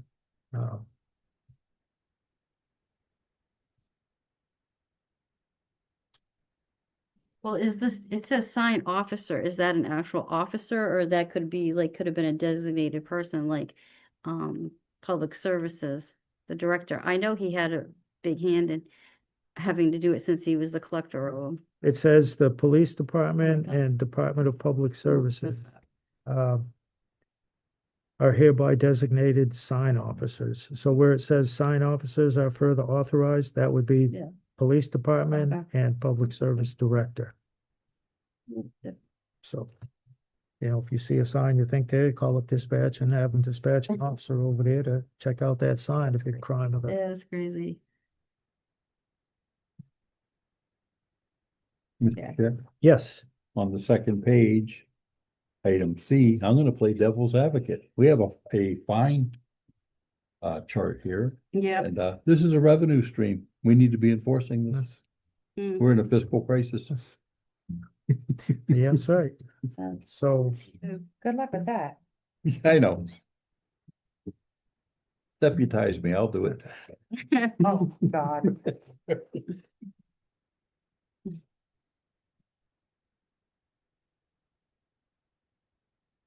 so yes, that is something that we could, look at another meeting and. Good backup, okay.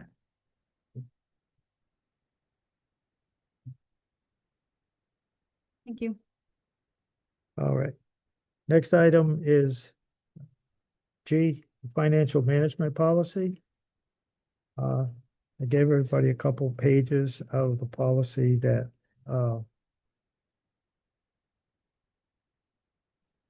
so general budget policies, A-1 balanced budget.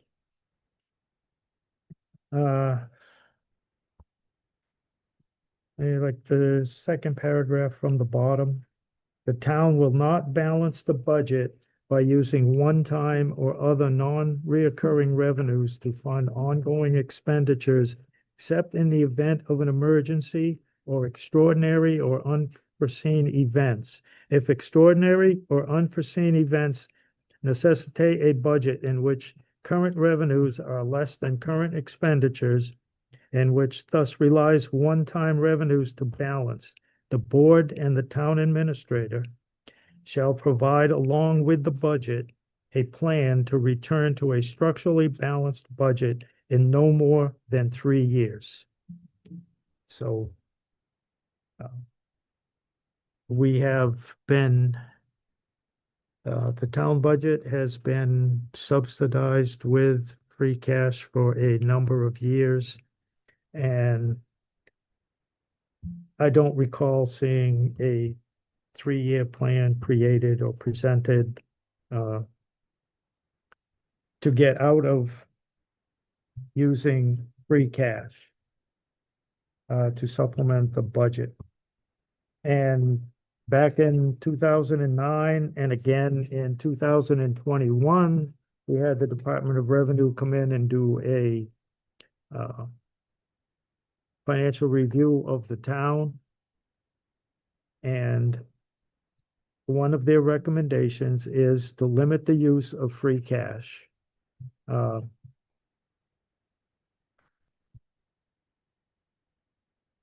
Templeton 21 budget document sets an informal target of unappropriated free cash at 20%. It talks about the policy and the percentage breakdowns. And although Templeton has made positive steps to limit free cash use to one-time expenses, there still exists a pattern of use of general operations. To achieve a sustainable expense plan, we recommend Templeton suspend its use of free cash to fund the operating budget.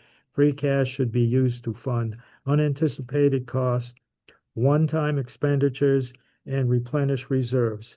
This will require to budget policy and discipline to limit the budget growth. Further, Templeton consistently underfunds the annual snow and ice budget and then appropriates free cash to avoid year-end deficits in this account. To prevent this pattern, we encourage the town to annually increase the snow and ice budget until it reaches the 5-year average expenditure amount at that time, $203,000, $642. And again, it's not illegal. It's not against any statute or anything to use free cash to support a general fund budget. It's just not a good practice. One year it was 878,000, and the last one we just had certified was 500,000. If you're using free cash to support your general fund budget and then it goes down the next year, you have to find that money somewhere. And again, this is a policy voted on and put in place by the selectmen. And we used free cash to support the general fund budget. We need to come up with a way and a plan to get out of doing that in 3 fiscal years, in 3 years. Can I ask a question? Is that, Can I ask a question? yes? So earlier we spoke about the 3 ACO officers. And I know that our contract with Winchington, they paid half of the salaries, but yet we're still hiring an additional 2 ACO officers. Are we gonna have to take from the one-time fund to pay for those additional officers and their salaries, or is it already budgeted within the police department's budget? I would believe that with the amount that we have budgeted for animal control, we will follow what we had to do with the assistant treasurer collector in either do a transfer mid-year or at the end of the year for sure, move some money around to cover the shortfall that will come, because no matter which way you slice it, there was not enough money set aside in the police budget. And again, some of this depends on what happens next Monday. So And should we because put a if we have hiring to- freeze? If we have to cut more, then I mean, I don't foresee us hiring 2 additional ACO officers and then replacing the treasurer, assistant treasurer who No. gave. when we gave the assistant treasurer collector, you weren't on the board then. We gave her a raise to try to keep hers here. Abram means the assistant town clerk, right? Yes, I'm sorry, yeah. She's a certified collector and she's working on being a certified I think, treasurer. So to keep her here, we gave her an increase in pay. We knew we were going to not have enough money in the treasurer's personnel council at the end of the year. We knew that when we did that, but it was worth it to try to keep her here So I again, something is think that the. in here is, excuse me, Sorry. something in here in this financial review was have a succession plan and have someone to step in. So if the treasurer collector is near retirement and she retires, it's not you go out cold looking for somebody. We have somebody in the office who already knows us and is certified. So in this instance, with what the board decided to do by a vote, to terminate the IMA with Winchton and go our own ACO, we do not have the money to hire one full, to give someone 20 hours. So they get 20 hours, that's benefited. That's an extra 30K. So we're gonna have part-timers to cover as much, to provide as much coverage as possible, because during the discussion, one of the issues, the complaints that we heard from the residents was they would call and somebody wouldn't come for whatever reason. So to try to avoid that and have as much coverage as possible, we will have part-time, unbenefited positions. Even with part-time people, we're gonna more than likely have to do at least a minimum end of the year transfer to have the money to pay to cover the salaries of those people. And the expense, the expense of the vehicle and all of that stuff. So again, our policy says we should not be using free cash to support the general fund budget. We've been doing that for since that policy was written, as a matter of fact. It's just, and it's not, you're not following your own policy. Because it's like, well, we gotta use free cash this year because otherwise we won't be able to afford to do this. And that's what is meant by, you have the discipline to, if you can't do it, then you need to pull back on a bunch of expenses in small amounts, so you don't have to use the free cash, because it's the easiest thing to do. Let's just use free cash. But free cash goes up and down. And if you use free cash this year, then you have to find that amount next year plus any additional increases. It's a never-ending Snowball. chasing your tail. Again, it's our policy. If we don't want it in there, if we don't want to do that, then we'll amend the board can amend the policy and take that out. But right now, that is what we're supposed to do. And we create policies, we should try to follow them.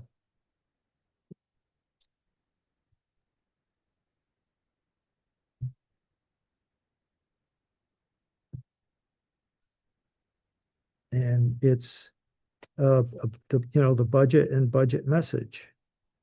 A written demonstration of budget assumptions, including a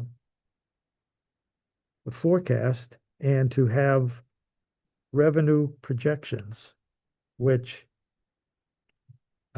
you'll see the spreadsheet that I included in those documents. It just looks like an Excel spreadsheet, and it has the actual revenues from various fiscal years.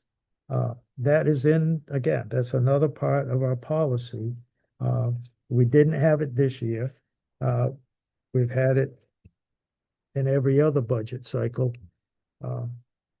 So again, are we going to ask for that and follow our policy or not?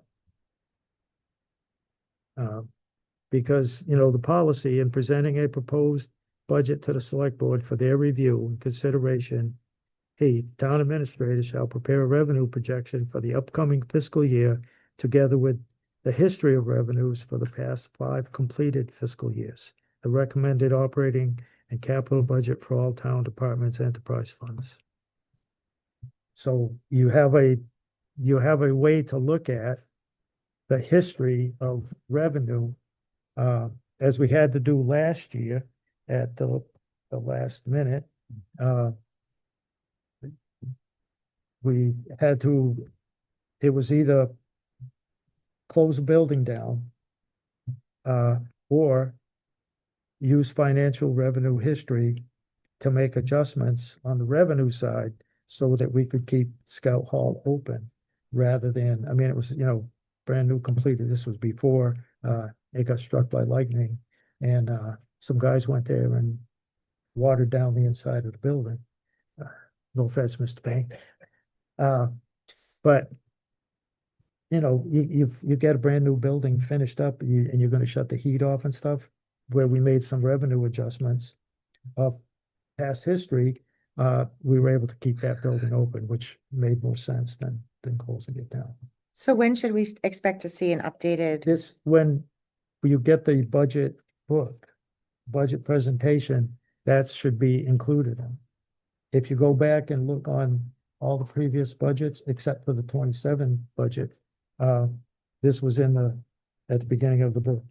Mr. Chair, I thought I created a 5-year revenue, like of the past revenue. I thought I created that. It looked different than the prior year, but I thought I gave that to you in the packet. You might have, but again, I just want to Because I know I did it. ensure that we have it according to our policy. Which again, if the board, wants to change the policy, well, that's the board's privilege. But right now,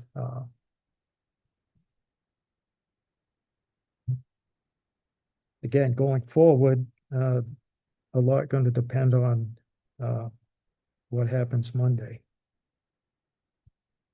James, can you send us an updated one for 27? Updated what exactly? This sheet, What sheet? revenue projections? That was, is that something Mr. Bennett passed out? I didn't get one. It was part of Exhibit G. Okay, so I did this differently, but I'm pretty sure it was in the packet. This is way too much detail, so I condensed it, so it was much more digestible, but I'm pretty sure this was in the 5-year forecast, because I know I did it, just doesn't look like this. This is a intense way of doing it. But I will double check and send it again if if it wasn't included in the packet. Okay, We did do it. That's how we, came up with the revenue for 27. Because last year, like I said, to keep the 2 buildings open and one other thing we had to fund, we went down through and made adjustments, increases to some of these individual lines. One of them was the motor vehicle excise tax. I can't remember off the top of my head what Motor we did. vehicle excise tax, Scout Hall, Yep. Senior Center, the library, which we were just getting into the Into- renovations on. Right, yeah, because we had to make And increase in discussions some on revenue, Circle. yeah, to keep the CERT building open. Mhm. And we made, so you go down each line and you look at the history. And you can increase a little bit more than what was initially presented to us is what we had to do. So we could keep Scout Hall and the EMD building heated and open. Rather than shutting the heat, water and all that stuff off. Which is not good for the building and not really good insurance wise. But again, this is it's in our policy that was voted on by the board.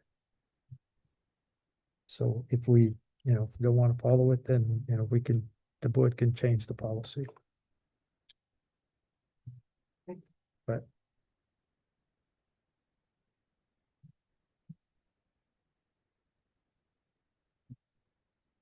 I have nothing further on that. That would be the end of new business. And old business, the first item is the town incident report. I gave you a printout of one form that is on the town's website. I don't recall No, getting a filled out copy of this ever. I'm not saying one hadn't ever been filled out, but I don't recall the board getting one since 2019. Then there are two proposed policies for incidents that happen. And I think it was pointed out that we need to do something in this area at our last meeting when we find out that there were two police employees that were out. They were injured on the job, not available to work, and we were blindsided because we weren't aware of it until like Bennett told us. And there was the ambulance call, mutual aid to Royalston, where one of the paramedics were, I'll say attacked, was hit, roughed up, whatever, by the person who was supposed to be in police custody.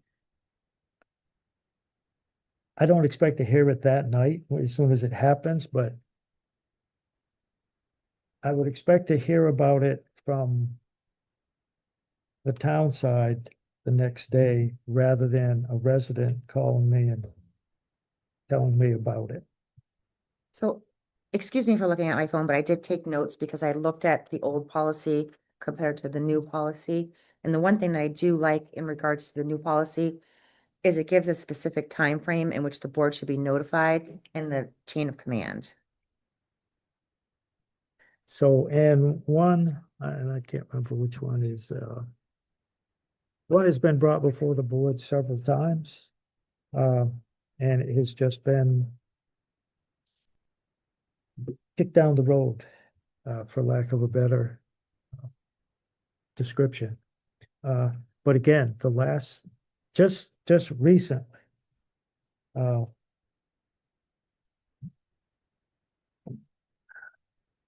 just like the last year or this year alone, 2026, he had police officer getting in an accident. He was, vehicle he was in was hit. No one was injured, but again, don't hear from the departments or and what happened? Again, you get in an accident, I don't expect the first thing you do is, let me call the chair of the select board and let them know this, or let me call the town administrator so we can tell the board, I just got in an accident. But you should hear, should be briefed on that, because again, this is the group that is responsible. You can't delegate responsibility to know this stuff. And is there going to be legal action involved? Is the employee hurt? Was it the town building? Was it the town vehicle? Both? How long, how serious are they hurt? This, that, they're possible for legal action. The board is responsible for this. And to find out about it from residents and not hear anything about it from an official side for days or like last week was months, it's just, it's not acceptable. And again, I don't expect somebody, to call us from the hospital or in the ambulance, hey, yeah, I better call the board when I'm taking this, we gotta take an EMT, a town employee. Yeah, he's gotta go to the hospital and get checked out. I don't expect them to call, from the ambulance, but Yeah, we had a serious incident transpire this past week and I saw it on Facebook. And we weren't notified officially in writing for days it's, afterwards. and it's just, Which one was that? Well, which one was that? The bomb threat? Yeah. Oh, the so bomb. When did it happen? Because I emailed you. When did it happen? Friday No, or Saturday? I can't remember. I got it over the Tuesday. scanner. Oh, was it Tuesday? Tuesday. Yeah, I came over the scanner. I had heard it. Thought it was over the weekend and I sent They you had a an whole email. block shut down. Yeah. We had no idea. It came out of Winchendon. Yeah, I mean, too, 'cause But I emailed you that. I emailed you that one. And then Mr. Bennett, the the officer in the car accident, was that the one where the car hit the front end of our cruiser? Yes, that's the one, and, Okay, so we notified you of that. The problem was a relative of a select board member drove by when it happened. And so the board got word of that before we could notify you because we can't beat that. Right. You know, and The So- 60 cars we didn't get. I think maybe it's important that we just, again, identify the chain of command, and put timeframes in place in which the board should be notified of certain incidents. because it's, a couple days goes by is bad enough, but when you don't hear about something that happened a month or longer, again, we're the responsible parties. And if my name's attached to something that I'm responsible for, then I want to know, the details. I like some of the. I'm still waiting to hear back on a report of an investigation of, that incident with, the paramedic got hit, beat, spit, slapped, whatever happened to him. I got a response that, yes, this happened, this, that, and investigating the outcome. Well, that was, I don't know, a couple weeks ago, at least a week, and no follow-up yet. So how are we, so this critical incident policy, it's a policy that's in place, but how is it being relayed to the department head so that they're aware that they need to do this? First, we would have to pick the policy and accept it and put it in place, and then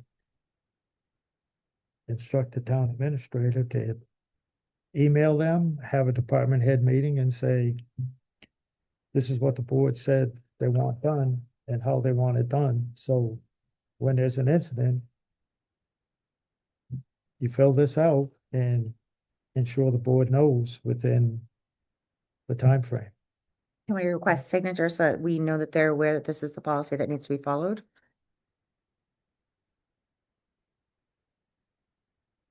At the time this was drafted, this is only a draft.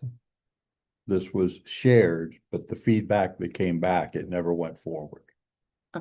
Yeah, I had a lot of questions in regards to the old draft one, that were kind of answered within the one that I drafted. I like stuff on both of them. Thought there was a few things missing, but.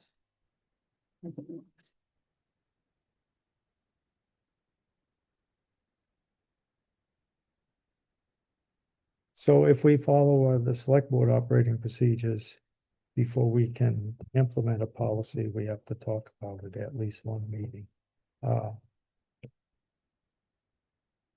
It has been, one has been in front of the board previously. But now you have two, plus, there's been, like I said, there's been that form on, online, and, I understand some of the feedback was some department heads, were against it, didn't want to do this, that, the other thing. I don't care what they like. They're not ultimately responsible for the outcomes and the follow-up. James has a comment. We are. I So- do have a clarification on the form too, of something I know about.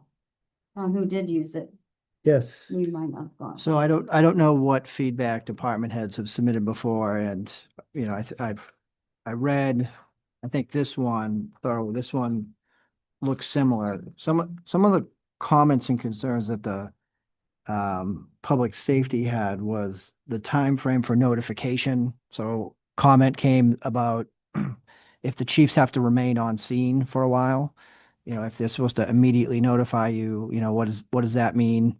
I think in the other policy, it has, 2 hours or something. Again, if they have to remain on scene to deal with an incident, they're going to blow by that time frame. Another thing is how certain things are defined in one of the policies. Significant public concern or media attention, or I think there was something about something that may attract media attention. Well, that's we don't know what'll attract media attention or not. Yeah, a big event might be more obvious than others. Well, I Uh, think some kind of an explanation as to what's going on to the public, whether it doesn't need to be, specific details, but letting them know, like the other day, the whole neighborhood was shut down. Something should have gone out, informing the public, you're okay, you know what I mean? Like, it wasn't an immediate threat. Okay, I mean, that's fair. Nothing went out. Yeah, and that's fair. But these policies go way beyond that, and I don't want to see so these are going to take work. I don't want to see a poorly written policy just be a tool to bludgeon department heads or myself because we didn't send an email within 2 hours. I No, mean, that- hold on one second, Mr. Stelz. One other thing in here is, so with a policy and you put timeframes on it, you take away any discretion I have, I would say remove me from that chain. If all I am doing is taking the information, moving it to you, why have me in the chain? They should just email you directly and I should be CC'd. Because otherwise, what if it's a weekend? I'm not by my phone. I'm not looking at my, email. I mean, it doesn't make sense to even have me in some of this. Well, I think that if Yeah. you're the one controlling the town website as a town official, then you need to be involved in there and that the information needs to go out within an expected period of time. So yeah, so I should be CC'd when they email you, but to send it to me and then have a separate time frame that I need to get it to you, that's just a middleman. Yeah. So I should just be CC'd, on the communication to you. And then depending on what it is, I might need guidance. We can't have a select board meeting, but depending on what it is, I might need guidance from at least the chair to say, this is what we want to put out. This is not what we don't want to put out. I mean, we had emergency response from all over the place coming into town last Tuesday, and all people could hear was sirens and the fact that the neighborhood was shut down and there was nothing else. I mean, the chief reported it to me and I sent it to you. I didn't click in my head that it was so, insane that, the neighborhood might be up in arms. I didn't even think to put it up. The whole block was shut down. But that was the next day.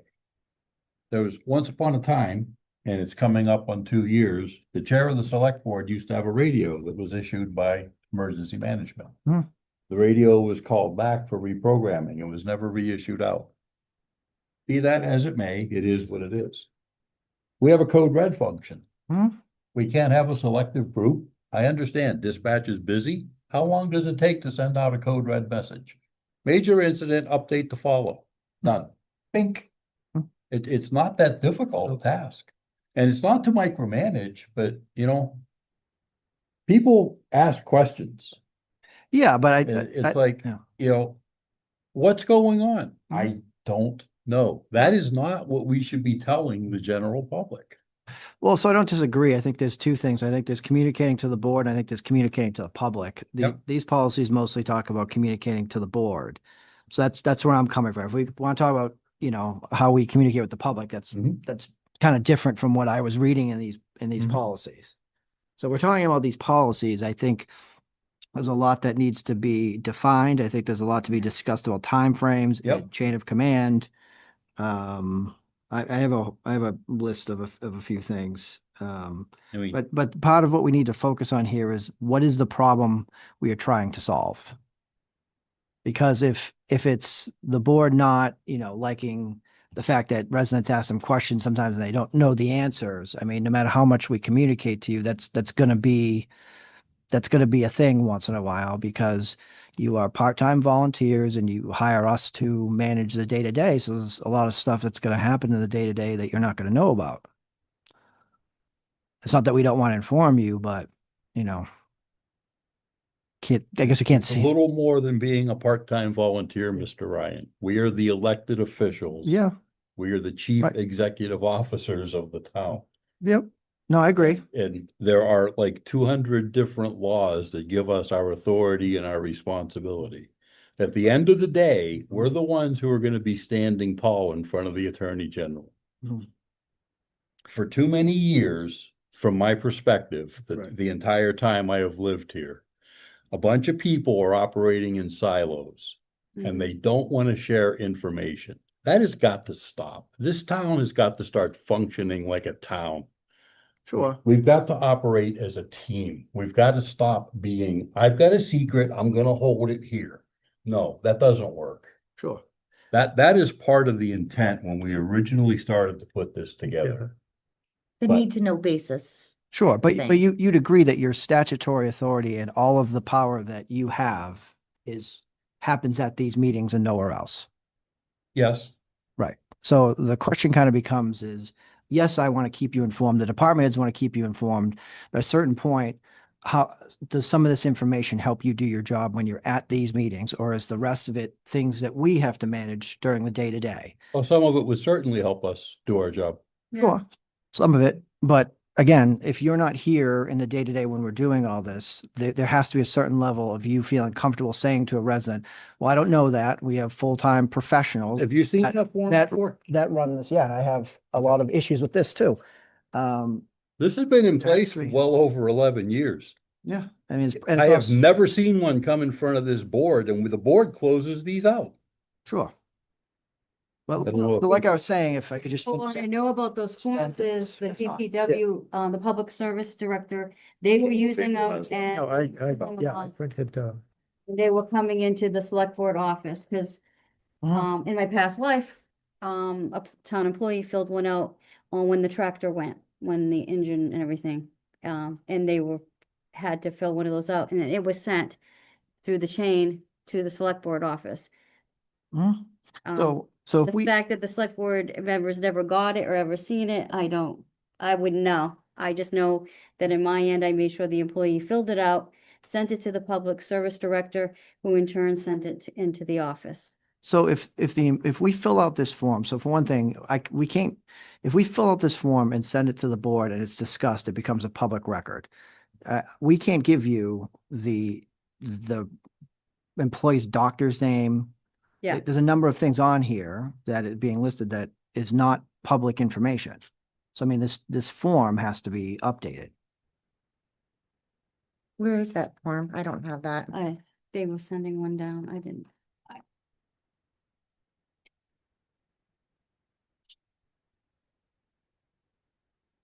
And I will argue with you as a former public safety Update. employee, once you dispatch a police car, a fire truck, a DPW, whatever, once it goes over the air, it is a matter of public record. A lot of what is on this form is indeed releasable because it is a matter of public record.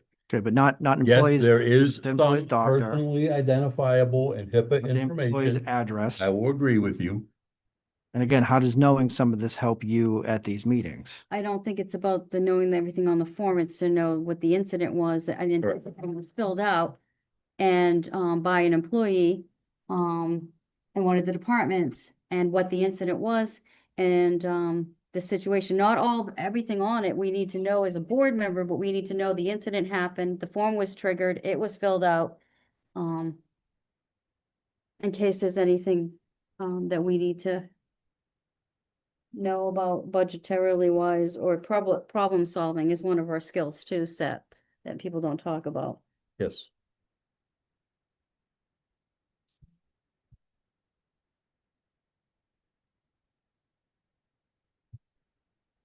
I think the biggest thing is transparency with the public. again, to quote somebody that I heard this from, don't make me make another rule. If the board was being notified in a timely manner of all incidents involving town employees, town vehicles, town facilities, and not hearing about something that happened 2 months ago, maybe this wouldn't be in front of us. But that has all happened, so this is the board's response. And if they don't agree with it or don't like it, well, we're the responsible party for this stuff. In the end, we are responsible for all of this. If there is legal action, if there is somebody going to be out long-term disability, short-term, this, that, it all falls to this board. I'll give you an example. So I never would have questioned the chief of police if I had known there were 2 officers out. I had no idea. And I was questioning why he eliminated a position with 1 officer being laid off and an SRO available to cover that layoff. Well, so as I've explained multiple times, none of that, the 2 officers being out did not affect the not covering of the midnight shift. That was not a factor. That's kind of what his explanation It was. was not. Nope. He had 2 officers, he was down 2 officers already. We brought that up because it was asked if we could do, midnight shift temporarily, but temporarily we're down an additional 2 officers.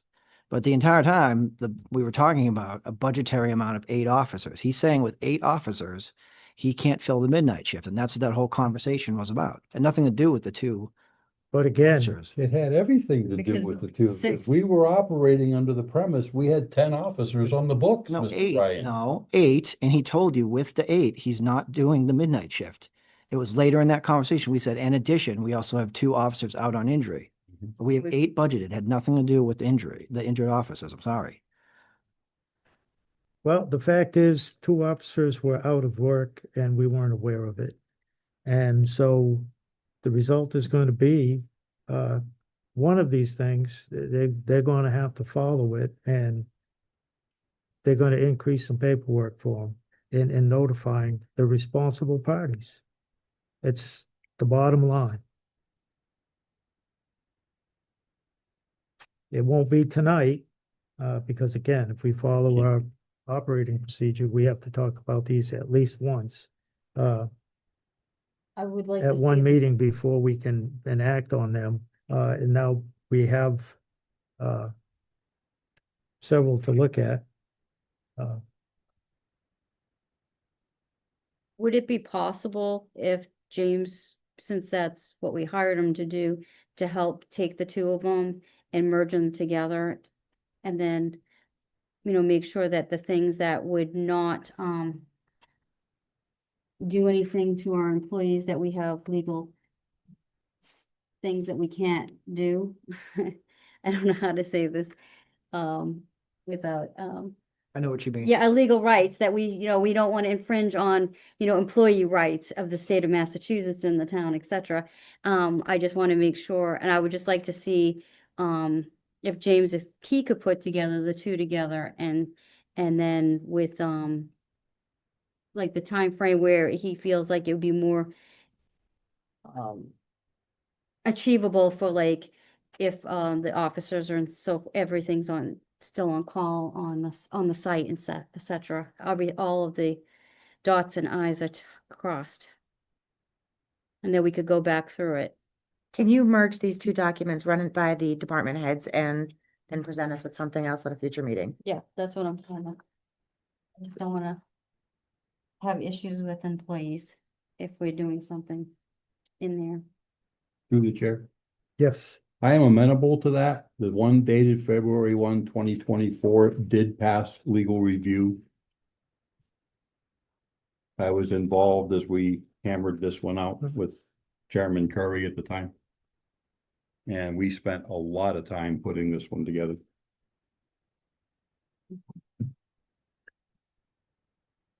I did have some concerns in regards to that one. James, they're on my email. Do you want me to forward that to you at some? Sure. Okay. So can we make a motion to have James work on a nice cohesive draft for us?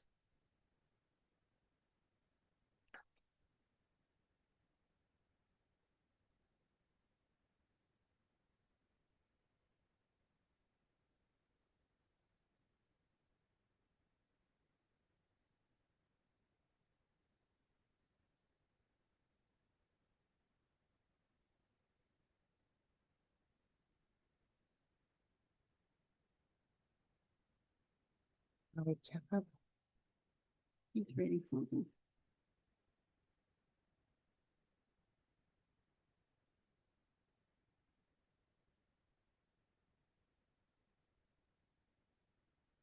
so this part, 3-page 1 has already been through legal and already passed muster. It made one pass.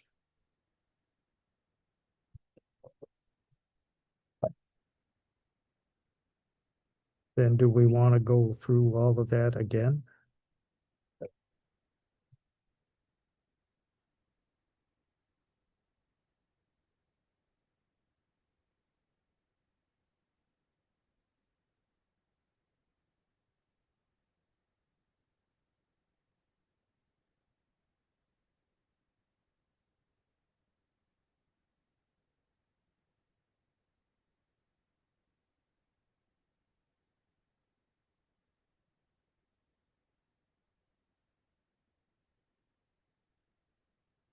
Is that a yes, no, or maybe? I just think the other one had some other thoughts that may not have been. I understand it stinks. It's already gone through years ago. I mean, but there's like, so for instance, the first draft doesn't have like a recovery phase. So like the damage is assessed, reimbursement from FEMA and MEMA is financial tracking, public assistant, restoration of services. And there's no follow-up action in the first one. Like, if something were to transpire, I want to know how the issue's been resolved. I'll give you a perfect example. The truck was out of commission for X amount of time, you know, the follow-up, Good point. the cost.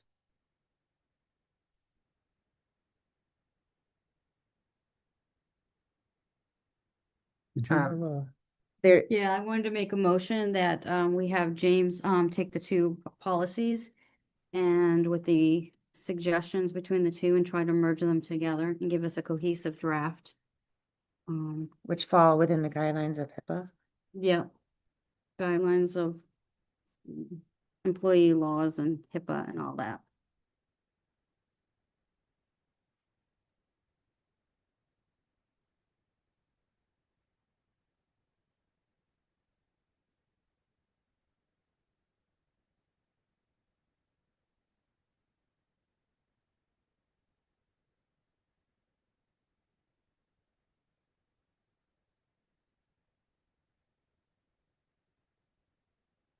So your motion would be for the town administrator to merge the two policies into one document for review by the board?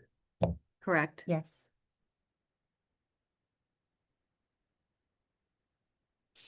Is there a second? I'll second that. Any discussion?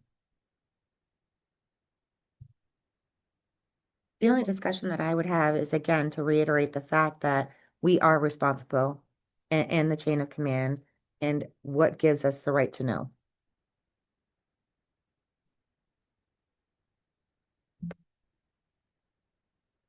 I understand the spirit and intent that the board establishes and sets policies. The TA administers and enforces policy.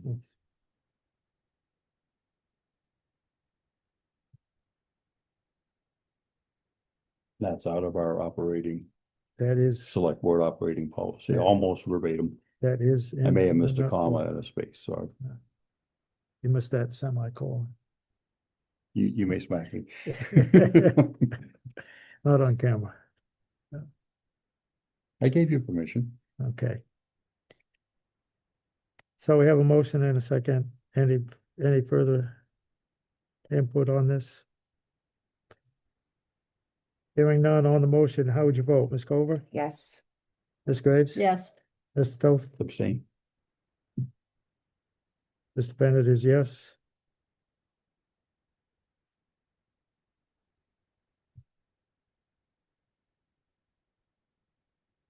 Should we put a time frame? I'm sorry. Afterthought.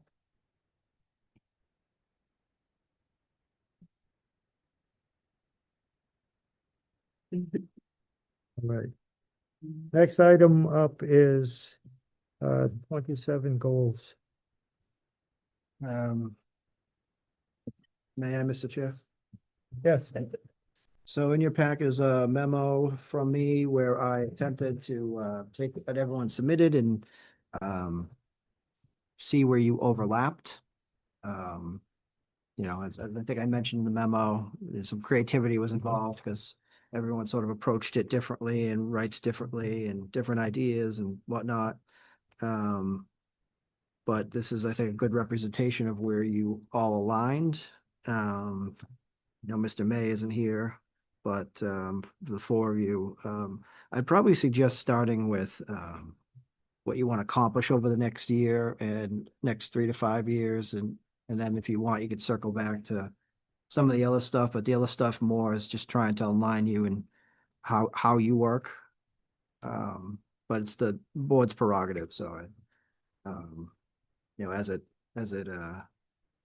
as it shows here, starting with question 4, I think you all agreed that fixing the Narragansett Regional School District agreement was a top priority. And then at least 3 of you brought up some version of an inventory of town assets.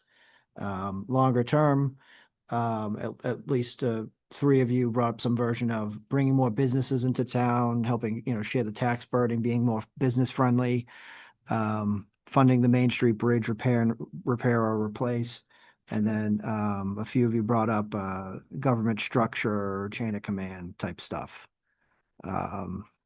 And then the only kind of thing I saw that sort of aligned as far as other topics would be improving communication with the public. So with that, I turn it back over to the board.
So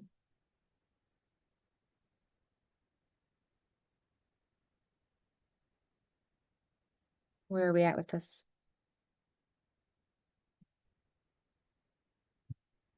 Is this something we're gonna still evolve as we go into our, what's it called? Not workshop, the other one there. The retreat. So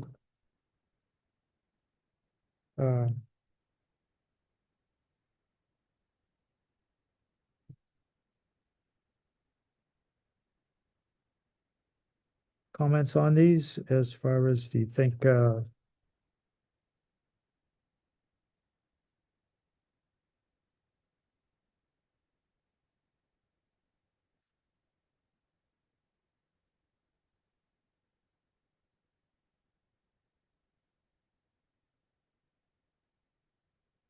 what do you want to put as far as what we want to get done?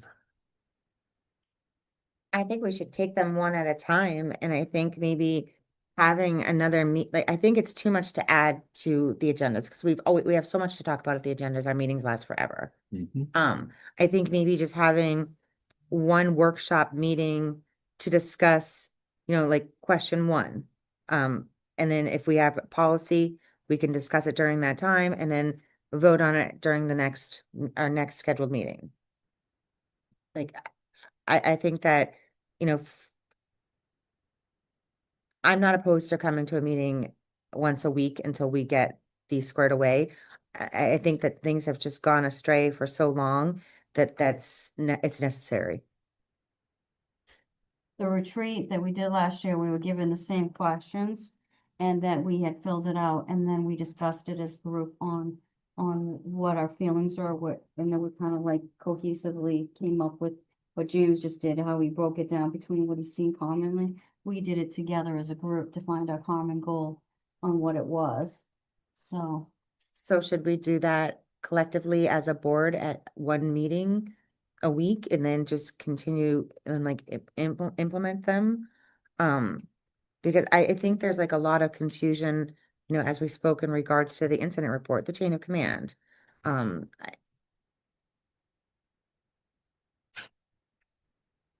so this document is just to help you set goals for us to work towards. We're not trying to solve the goals. But I think a lot of clarification in regards to responsibilities of individuals and roles and things of that sort need to be clarified. So that would be a goal, though, to do that, Yeah. not to actually do that work at at separate meetings. It would be a goal to do that throughout the year. If, I think that was in one of the ones that was something you want to accomplish over the next year. Over the next year, what people said was fix the NRSD agreement and the inventory, and then the 3 to 5 years was government chain of command. I think what people more meant with the government structure was more, yeah, chain of command as we've discussed before, but actually your bylaws and your, you know, I don't know, maybe lack of a charter or something. And so that would be a 3 to 5 year goal. Because that involves special legislation and whatnot. Main Street Bridge, you know, same thing. You know, I've been working on that. It'd be nice if I, you know, got the grant, but that doesn't open again until June. And then by the time construction goes, again, that's couple years down the road if we even got the grant. And then bring more businesses into town if that's a goal that the board wants to pursue. That's definitely, you know, long-term goal. Well, at a retreat last year, it was said by Mr. Nutting that we can have longer term goals, but we also should have one or two achievable goals by the end of the year, is something that we should always work on as a board, to have a couple of achievable ones, because like a bridge could take years to get the funding and stuff. But achievable goals. And I think the inventory fits that category. Department-wide, everybody's taking inventory. If it's, a pictures in a book or an actual spreadsheet, whatever way we can accomplish to have a proper inventory of the town. And be able to send in and have it in the hub of our office or our accountant office or someplace. I think to me, one of the, I guess I misunderstood this. Like, to me, the survey was done. I'll give you an example of so me just coming onto the board, like right now, I can't even imagine the morale of the staff. You've got 5 individuals questioning everything.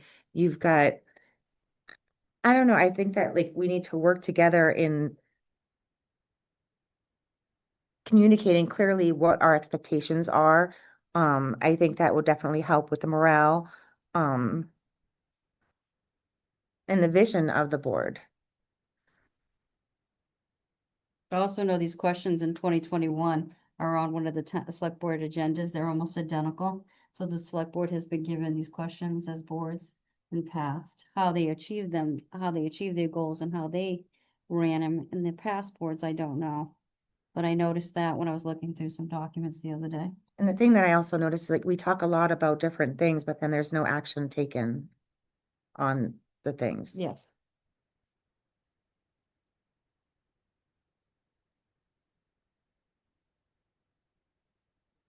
Like the ADA, our plan and to achieve our compliance to ADA. And having somebody in charge of it, those are things that we'll have to put those in our goals as well. To finish that off. So how do you guys want to approach this? What do you think is the best way?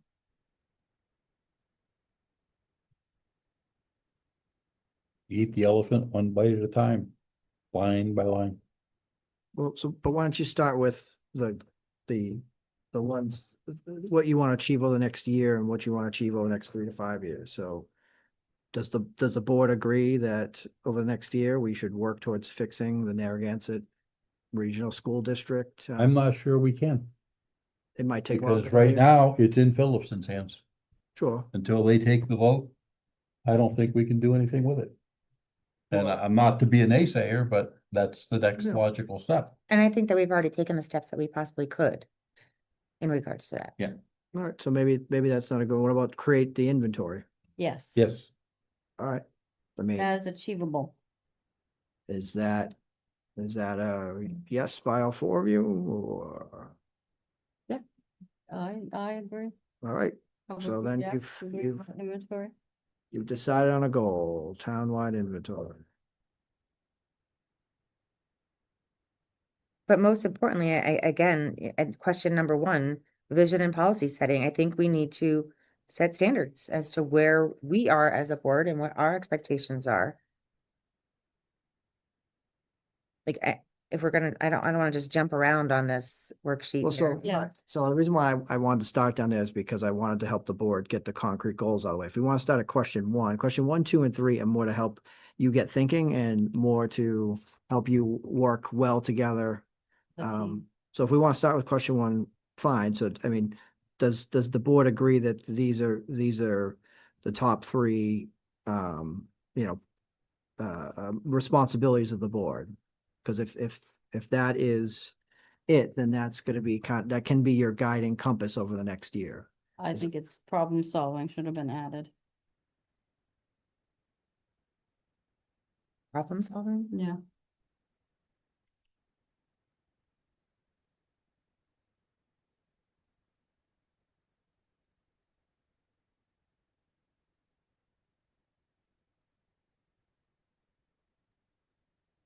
So what we have, I know what's been talked about since, Mr.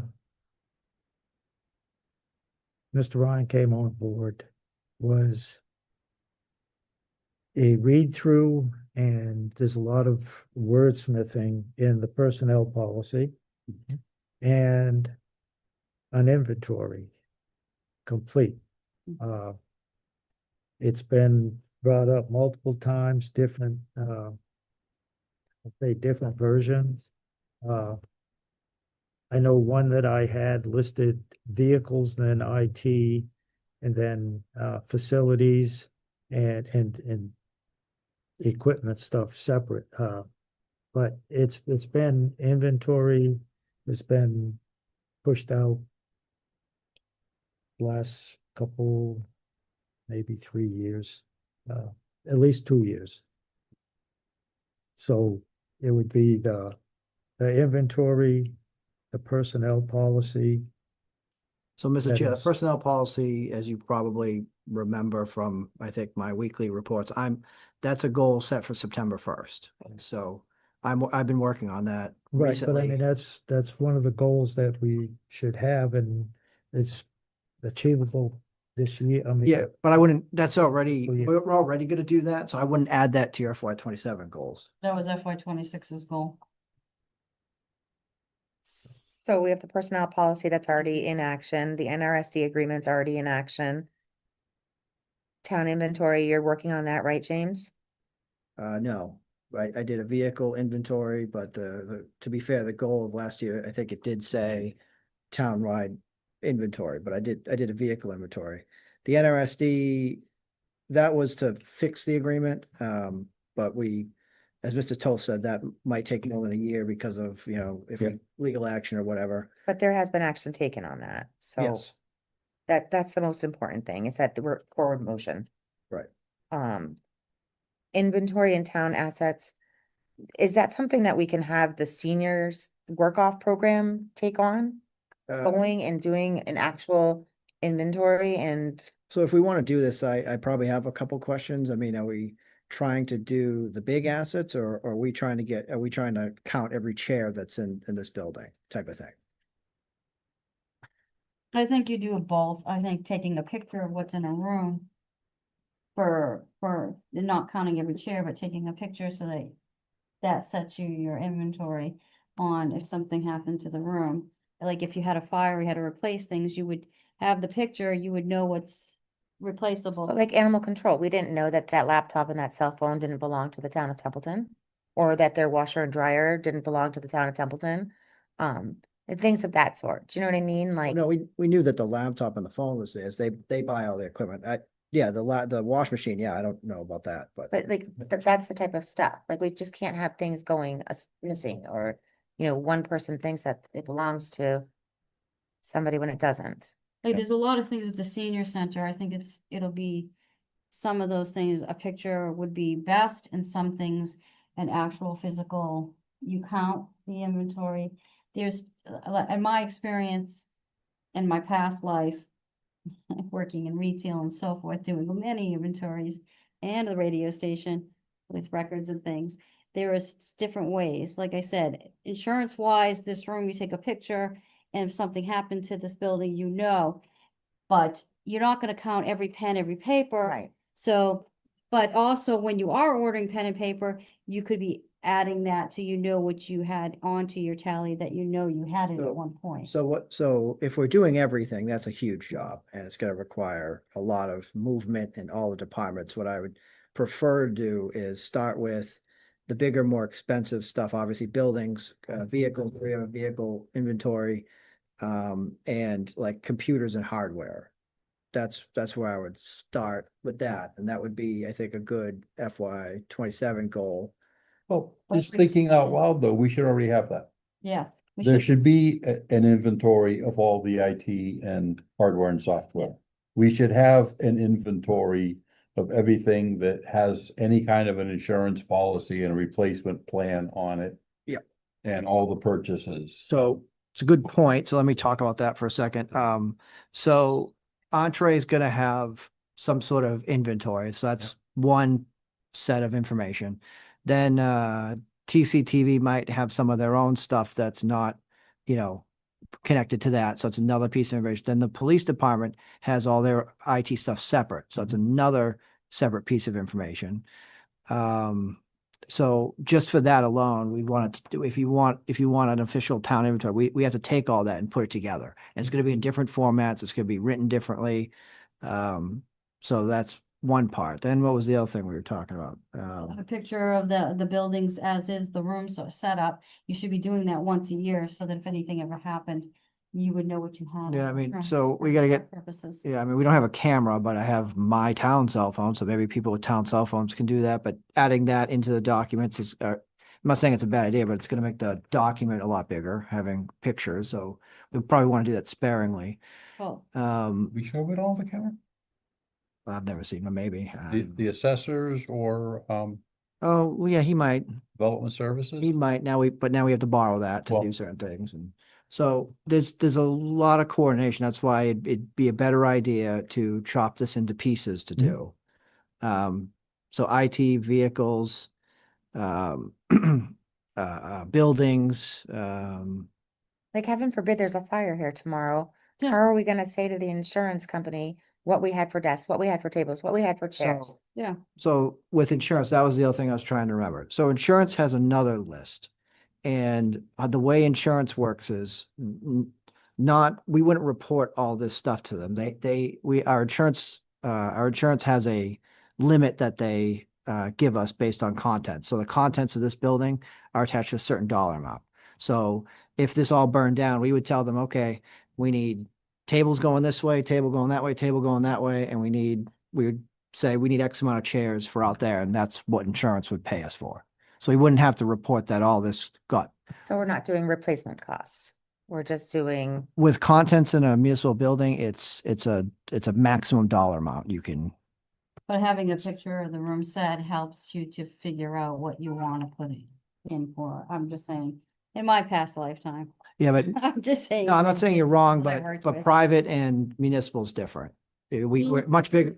They have property and things.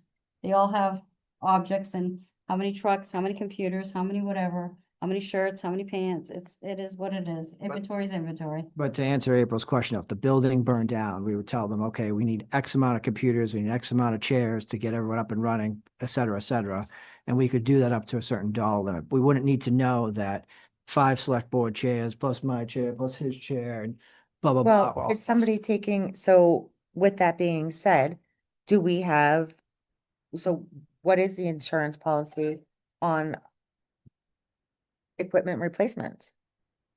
Like, We have we it ha- covered. I mean, how do you know it's enough to replace what we have in this building? we review it every year. You do? Yeah. How? Without an inventory? We review the dollar amount. So we generally know how many computers are in this building, and we generally cover it with with more money than that. So there's a contents of a dollar amount. I mean, I can, if you want to look at the policy yourself, I'm happy to give it to you, but if this place burned down, we would be just fine. I mean, I don't want to just assume. Done that a couple times.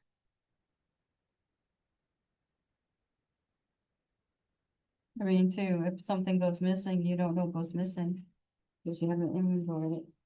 I mean, if someone, walked in here during hours when none of us were looking and took a couple chairs, I mean, I wouldn't know that anyway. No, I wouldn't either.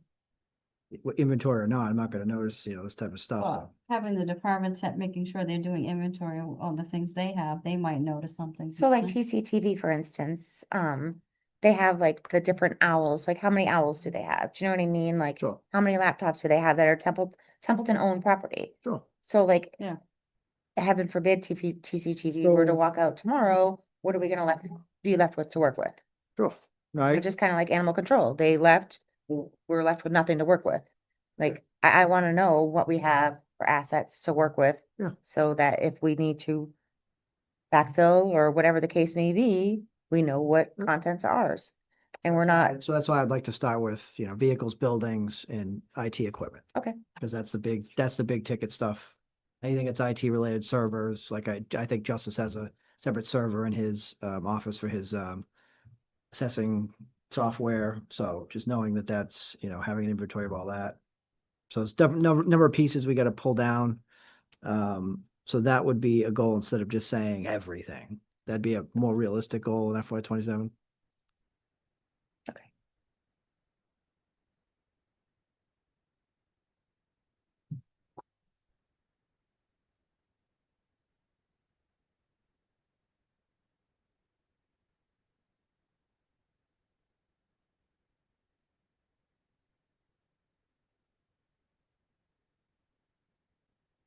And to bring in more businesses into town, as much as I would like to do that, we need the infrastructure and the personnel as far as emergency response to be able to cover that.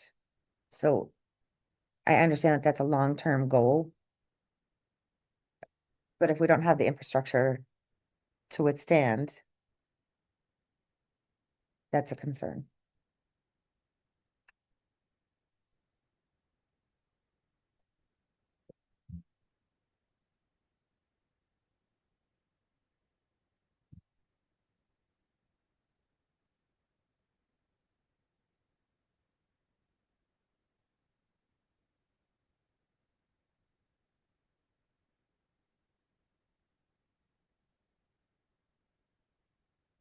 The 1 year goals and now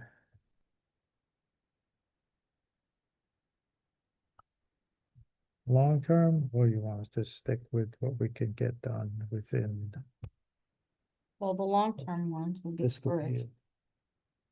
and the businesses.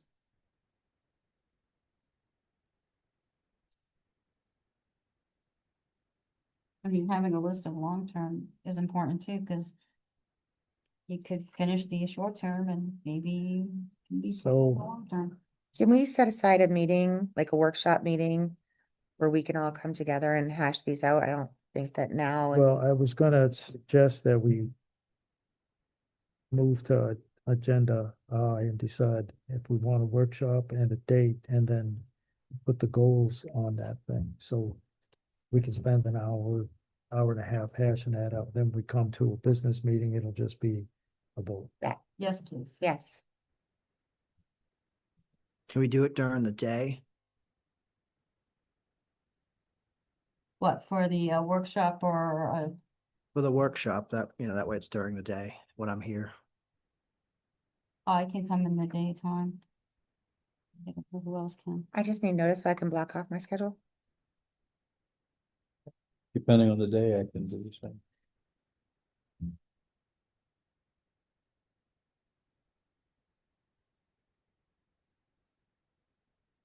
How about a retreat, which is the longer process? Huh? What? So I gave, you all the page out of the Selectmen's operating policy at one time. In that packet, It's, item J. Okay, yep. It says order of agenda and it shows, it's draft, but it shows referrals to from workshop, and then it has, under B, workshops, Mhm. the TA consultating with the chair shall cause the preparation of agenda following below order for workshop. So that used to be in the operating procedure, and then the board voted to do away with, do away with the workshops. As far as, regular, like having them regularly scheduled.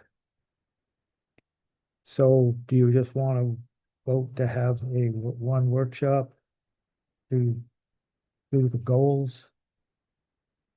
And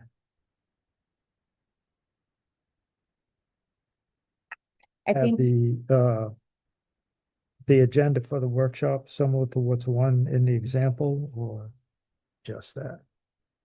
Because it'll just be, it's a public open meeting, obviously, and when the board used to do them regularly, it was just to get a consensus on things. So, okay, so we were gonna do this and this, everybody said on that, and then if we go to a regular meeting, it would be an action item and just vote it. I think that we should take each workshop, we should do each question. So question 1 should be workshop number 1, where we hash it out. We come up with our vision and how we're going to approach policies and things of that sort. And how overseeing the budget. There are some budget items that I think that need to be discussed in the overall presentation of the budget, and how we're gonna work with the budget, because this year was a disaster.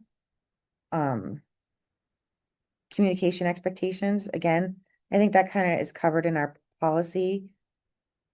But yeah, I think that we should take each question at a time and make that a workshop. And So the budget and the presentation that's in the financial management policy, but if you want to change that, then that would be a thing to well, I think we should review it. discuss it. So can I just make a clarifying point? So each question wasn't meant to elicit like a bunch of goals. One of the things that the consultant advised us against was coming up with a list of like 20 goals, because then you're going in too many different directions throughout the fiscal year and you're gonna get less done. Well, we're running in 100 different directions now because things have just always been done the way that they've been done, and nothing is getting done. Well, let's not say nothing's getting done. We're doing work every day and I'm working on policies every day. So not say that, but I understand what you're saying. You'd like to see the board be more productive. Right. That's why I was trying to have us focus on the things where we agreed on, like the concrete stuff about NRSD or Main Street Bridge. But I think those are conversations that can be had in a workshop. Sure, but these other questions aren't separate workshops to come up with goals, because by the end of it, you'll have 20 goals. So the first like 3 questions were just sort of to see where you align philosophically, so that it'll help you work better, because in addition to the goals, there's going to be other things you want to work on, touch, throughout the year as well. And so that this should hopefully align the board and say, okay, this is where we're all agreeing. Let's try and, focus on that when we talk about the incident reporting or whatever comes up in the year. Like, one of the things someone said is, work together as a team, 1 unit, not 5 individuals. It's a philosophical thing, but that's also a legal thing, because, the board has to make decisions together, as opposed to 5 individuals trying to direct staff all day. I know this board knows that, but that was something you all agreed on. Well, it's like the retreat. The retreat isn't like a fancy one like people do when you hear the word. We went to the we went to the fire station and we went through our goal list. And then we all talked amongst ourselves and how we came up with everything. That's why I keep on going back to the retreat. We went to someplace that wasn't this, and we sat in a rounded table and we talked about this one's, whatever the sheet was, it said this, somebody said this, this, and this, and then we came up with, yeah, we think we agree on this. I thought it was helpful and it got us a few things done this past year. That's why I said, in the workshop, in the past, they were things that were on our agenda and that the board would come in and they would go over those things, so that when they came in for the, meeting day, they would just vote and we wouldn't be talking all the talking. So it'd be covering all the questions, all the answers on whatever the subject matter was on the agenda, was what I've seen online from past workshops and material for the meetings. Minutes on the past. But those are the things that the town had did in the past. I didn't get we didn't have a workshop last year, so we didn't do any workshop. We only did the, But how do you have a Right. workshop without sitting in a public forum like we are, without violating an open meeting? No, it was a publicly it's a posted. public forum where we went It's to a the public fire meeting. station, they could Anybody go. can go It's there. open, anybody could come. Like one year, they went to Scouts Hall and they did it there and it was and I think Gail Noel was there and different. This one was a very rainy night this past year, so it was coming out that night. It was bad. It was cats and dogs bad. So, Yeah. yeah, the retreat, one year, the first year they did it at the fire station. There was a couple of years at the senior center, and then one year when the Scout Hall got opened up, we had one there. But there's parking issues and stuff there, but it's an open public meeting where people come and hear what you say. Yeah. It's just some of the thinking, I think you go some other place, so people just don't show up. Yeah. It's more. But it of is a- an open public meeting. more of a relaxed environment, because we're also kind of like, at some points, we were kind of like, oh, who said that about, who were they talking about when they made this? When you're setting goal, and if you're trying to work as a team, you're trying to knock out some of that personality stuff to get on the same point, and that's what the retreat does. That's what I found it did. It helped bridge some of those, personalities, situations. So, the workshop, you gonna have one or? Yeah, I think we need to have one because I think our meetings are way too long. And, okay, a date, James wants it during the day. Please. we have regular meetings on August the 10th and the 24th. Or if we come in like on a Wednesday or Thursday, we can also sign our payrolls or whatever. Yeah, Wednesday would be great.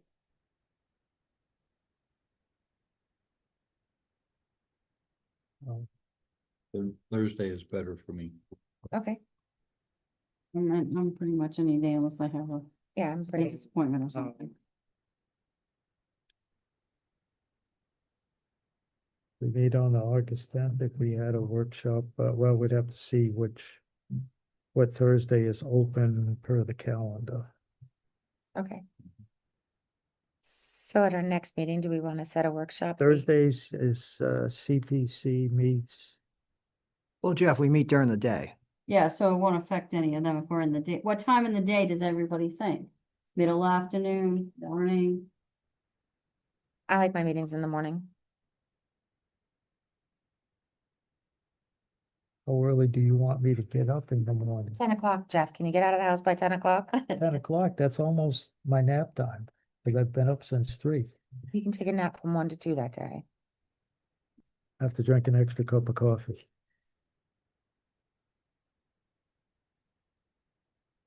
Calendar open. You prefer Cumbies or Dunkin's? I should have asked that. I'll get me an IV. Or they can get Here's my calendar. the We- Deerfield Bagel Company. If we have the meet, if You we, give me if an we, IV? we have the meeting in the late morning, we have enough time tomorrow to post for this Thursday. Okay. I can't, No, okay, next Thursday, next week Jill's off, so I'm trying to keep the office open as much as I can. you said this Thursday, the 30th? Yeah. I can do this Thursday. Yeah, I can do this Thursday. The golf thing isn't until the 31st.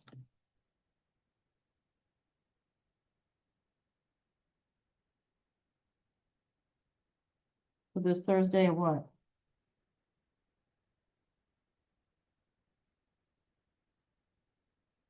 I'm doing this, what are you doing next week? You're talking July 30th? Yeah, 11, do you want to do 11 o'clock? You said late morning? yeah, that'd be good to just give, because I have to send an for you? email now and say, Yeah. hey, It's kind of late, but I'll. 11 o'clock, Kind of late. July 30th. Put in your calendars. I already have a special select board meeting on the 30th. Penciled in already, see, See, you're good. 11, All right, right here. see, right there, I already had it written in. Good job. and so we'll just meet in this room. Okay. And I will send Jill an email now. We need to let Bob know too. Huh? Can you, That's can you, what I was gonna. can you copy Bob on that? Mr. May. Oh, yeah. Yeah. I'll have a paramedic put an IV of caffeine in me. Box of coffee. Are we gonna just go as we go and pick them? Yeah. Okay.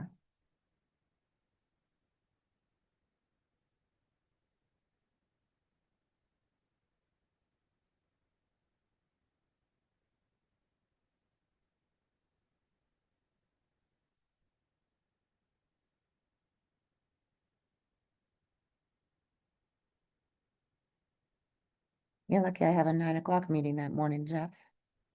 Okay, so the agenda would be, the goals.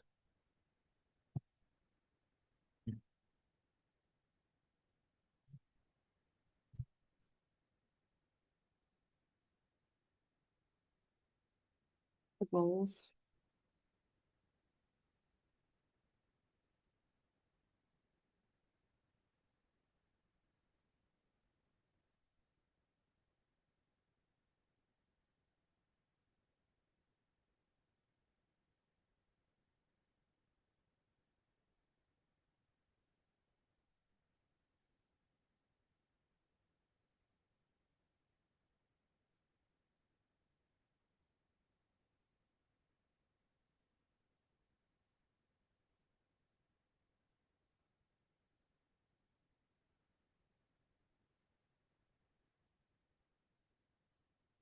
You good on that? Yeah. So there.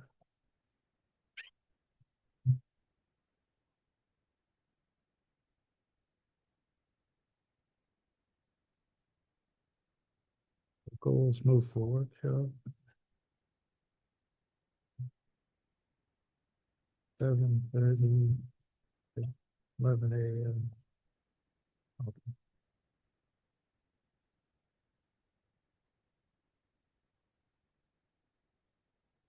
That would bring us to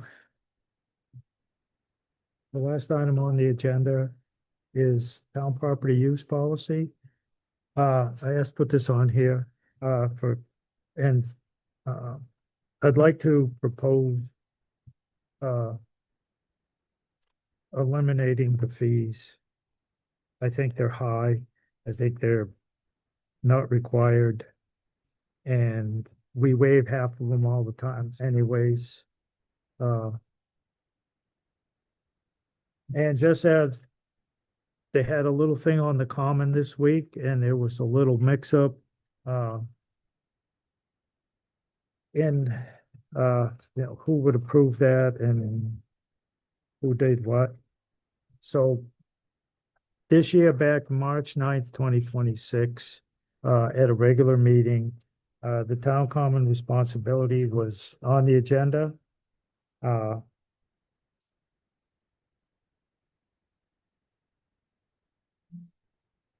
And there was a motion made and seconded, for responsibility for booking and maintaining the commons to the Parks and Recreation Department. That motion was made and seconded. It was voted on and it did not pass. So on April 6th, 2026, we had another meeting where we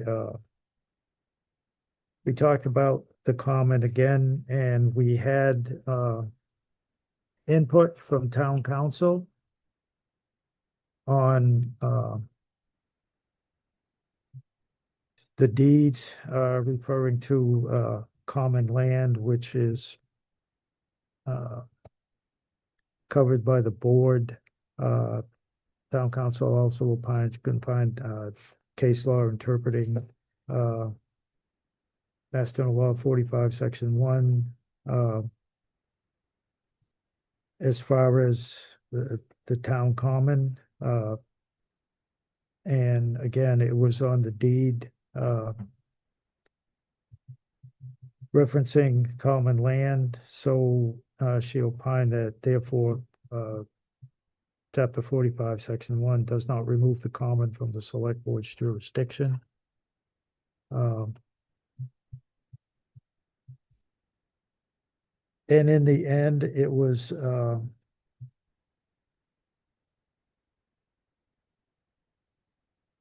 just agreed that the town use thing would continue to come through the board, and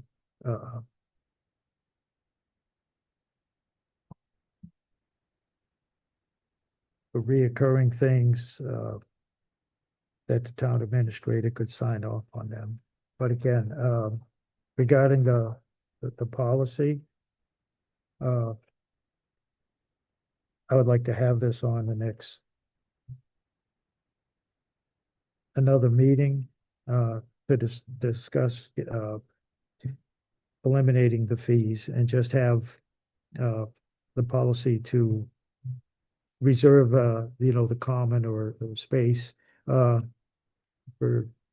an event or something like that, just so we can keep track of, so we don't have multiple groups showing up at the same time to the same place to use the common, and you know how that can end these days. Yep. Well, the common is a small area with no parking, so it's really limited on what can happen there, so fees are probably always gonna be waived, because it's not gonna ever attract any big type of an event that you would want someone to pay, because it would take away from town resources. And I think removing the fees is a good thing too, because it's a sense of community. Seeing things on the common, like it just warms my heart when I drive by and I see things happening on the common, like the concerts. I just love that. I love seeing it. It's just, it brings that sense of community back. Well, the concerts are a town thing, but anything that's not a town, like rubbish, porta potties, things But like even that, like be stopping up covered by there that over the- organization. Stopping Like by the there over the events. weekend and seeing the kids. Right. I loved it. It's already in the thing that the town would supply the trash cans, but the group would be responsible for picking up, but again. Yeah. Again, we're waiving the fees for half of the events anyway, so. Well, this policy is basically for the commons, because that's what the select board jurisdiction on So, these properties are. and as a side note, I got a call from Peter Durant's office, and they were looking for they're putting in for it's not earmarks, but they're putting in for money. It has to go through the governor. It has to go through several hoops. He asked me, and it was the day that he called, there was the deadline, like 11:30, and this was like 9 in the morning. So he was asking me if, had anything, economic, this, that, and I asked him if I could call him back. I asked him, I said, I could call you back in like 15 minutes or something. I said, I don't have nothing in front of me. So, I got back to him and I said, all I have is, improve the common where we're having concerts and we're trying to revitalize, the farmer's market. He said, that would fit what they're going after, which is mainly they're getting towns for economic funds, development funds, but they can word it general enough so if we were to get the money, and this is, it's got to go a long ways. But as I told him, I said, well, you don't get if you don't ask. And the amounts will be, the amount would be somewhere between $250,000 and $500,000. And it would be a general, the reason would be general enough so that it doesn't pigeonhole us into, you can only use it for this. So they're going to word it broad enough so that it could be used to improve the common, which needs some work. The gazebo is not handicap accessible. The common is really not Could we use it to like, so we have those handicap, permanent signs up? handicap accessible and, set up areas for, the common needs some work. And there is it's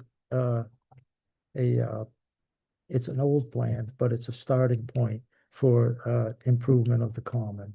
I'll get copies and, get it to the board. But again, like I told them,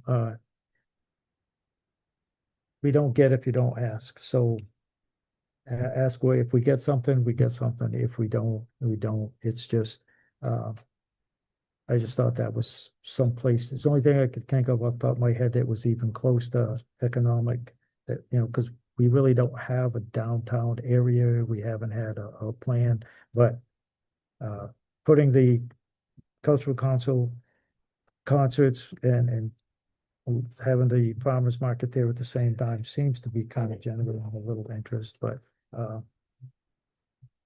so that was my ask for him, and we'll see what happens. It's just, it's all I had, and I wanted to give them something because they called and they're looking for something for them to go. It's not a State House earmark, which would be a little easier to get, but it's again, they're going for it. They're trying to get it. So they were looking for try to get us something. So that's what I gave them. That's all I had on short notice. So I appreciate them. I appreciated them calling and working with my right out of the back pocket idea. It's just it wasn't a lot of time. I had a couple hours before they had to submit it. So we'll see what happens. We get it, and then we could work with CPC and have an open space committee now, and so in conjunction with that. Yes. Could we use some of those funds to kind of eliminate some of those signs that are consistently up there and do like a permanent fixture sign that's kind of classy looking, pointing towards businesses? We could, but first, see if we get the money. Yeah, okay. He's spending it before we have Well, it. But it's, again, I just wanted to let the board know, and because that's, Handicap. again, I just pulled that out of my back pocket, and he was good enough. He said, he said, hold on a sec. He checked with the council, and they said, yeah, we can word it general enough so they could say sort of like with a straight face that it's Yeah, he did call me. economic, because the farmers market. I said, we're trying to promote that and get more local stuff involved there and keep it going. Because it was on life support there. But I think now with the concerts, I think there's a little more interest. So there's a few more people there. So on that note, we're at the end of the agenda. board member comments. Ms. Coover. I just want to say again, I enjoyed the events up on the common. I enjoyed seeing the concerts out there. I enjoyed seeing the little kids out there. I stopped by and visited them this weekend doing the yard sale. I'd like to thank Terry for putting that together. Again, I just love that sense of community. And you know, a couple weekends ago, all of us up there doing the Declaration of Independence. I thought it was just really cool. And I think that I'm glad that you slated the common for those earmarked funds. He did call me in regards to that, and I didn't know. I was too new. I said, I'll give you Jeff's contact information. He can make that decision. So thank you for that. And I think that was a good call. Ms. Graves. Yes, I wanted to remind people there's a few things going on in town this weekend. August 1st is the Parks and Rec National Play Outside Day. They'll be celebrating down at Gilman Waite. It's also a craft fair. It's, I believe, 10 to 4. And they'll have a dunk tank and all kinds of fun stuff for the kids at all ages. So hopefully people will come out and support that because it is a town event. Also on August 2nd, we have more from the Cultural Council. They have another concert going on at 2 o'clock. So hopefully people will come out and celebrate with them. And another, I believe another farmer's market might be happening. And then of course we have the voting, district-wide meeting on August 3rd. And hopefully everybody comes early, checks in early. It's really important that you do come early and check in because the meeting will start. Usually these meetings start right on time and they don't wait for anybody. And that's all I have. Mr. Thump.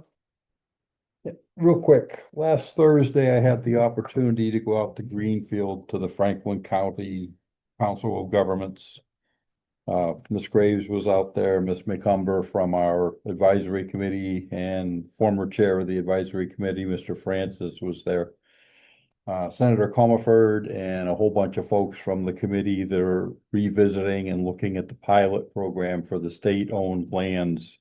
They actually listened to what we had to say. There were about 70 people in the room, most of us from outside of the 495 corridor.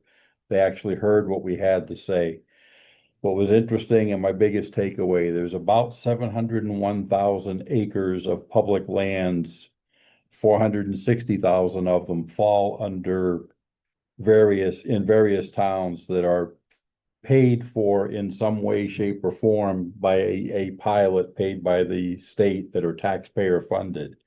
There's an additional 260 plus or minus acres that fall into watershed areas, the Quabbin Reservoir being the biggest. That falls into a different pot of money that's actually paid for by the users of those watershed programs. It's funded in a totally different source. We definitely had the ear of the folks who were there. I just received an email this morning with some updated slides I will share with the board, and we can get those posted up publicly. There will be more listening sessions. There was one slated for this week in Orange that got postponed. It will be rescheduled. They're looking to do some more spot ones around the area. Mr. Francis had a proposed message he was going to give. They kind of changed the format, but we ended up in small breakout groups of 8 to 10 people, and they had us bunched up everywhere. Senator Comerford and the lady who coordinated it were in the group we were in, and they were just taking down everything we had to say. It was kind of interesting. So watch this space. There'll be more info coming, but they definitely understand the formula is broken and that we're getting paid for the land in specific. What sits down there at the old Templeton Developmental Center, we're not being reimbursed what we should be. And Noel still has his letters ready to go. And when he gets a chance to speak, I'm sure he will. So it was a good session. That's great. That's all I have, sir. Thank you. Just to follow up on that, I intend to go to the Orange one. I got information on how to submit. They're taking written comments if you want to submit them. And I did that because I couldn't make the Greenfield thing. But they are having more more of those listening tours, and you can submit, written statements to them. And I believe from what I've understand from what you just said, they will actually read those too and hear what you say, get what you say, because they seem to be, taking this serious. The proof will be in the pudding or the check, down the road. We'll see, what happens with that. To follow up with the Tykes thing on the common, I thought the common would get all the attention and most of the people would go there. So as I was making my way to Ringe, I stopped at a couple of side roads, little stands, and to kind of borrow a little quote from a meeting, there was from a movie a while back. There was some high quality lemonade out there selling by some really cool little entrepreneurs. And I told one that I thought they were shorting themselves. They should increase their prices. And I gave them a good little tip, but there was it was quite the thing. It's always nice to stop at one of them little sites on the side of the road with little kids there with their little thing or whatever they're selling. It's good to see. It's fun for them, and it's a cool thing to support. So a few of them on the side roads on my way north, I stopped, and it was pretty good. It's a good little thing to see. They get out there and do stuff like that. And it was a good thing that I thank Terry Casavecchia for getting that thing and getting that event on the common. Gives the kids a little something to do and put some highlights on them, and hopefully it gets a little bigger the next one they have. Always good to see getting the kids involved and stuff like that. So Can I add just one more thing I forgot? Was TCTV, they're doing their, what is it called? Like a camp type of thing where they're teaching kids and, how to do it, and they're taking the registration for that program. They can go on the town website to find that too, at templetonma.gov. I forgot about them. and just for at our next meeting, there will be there's scheduled to be a poll hearing and a liquor hearing and a street light decision made. Yeah. So on that note, I would entertain a motion to adjourn. So move. Say it. Any discussion? No. All those in favor,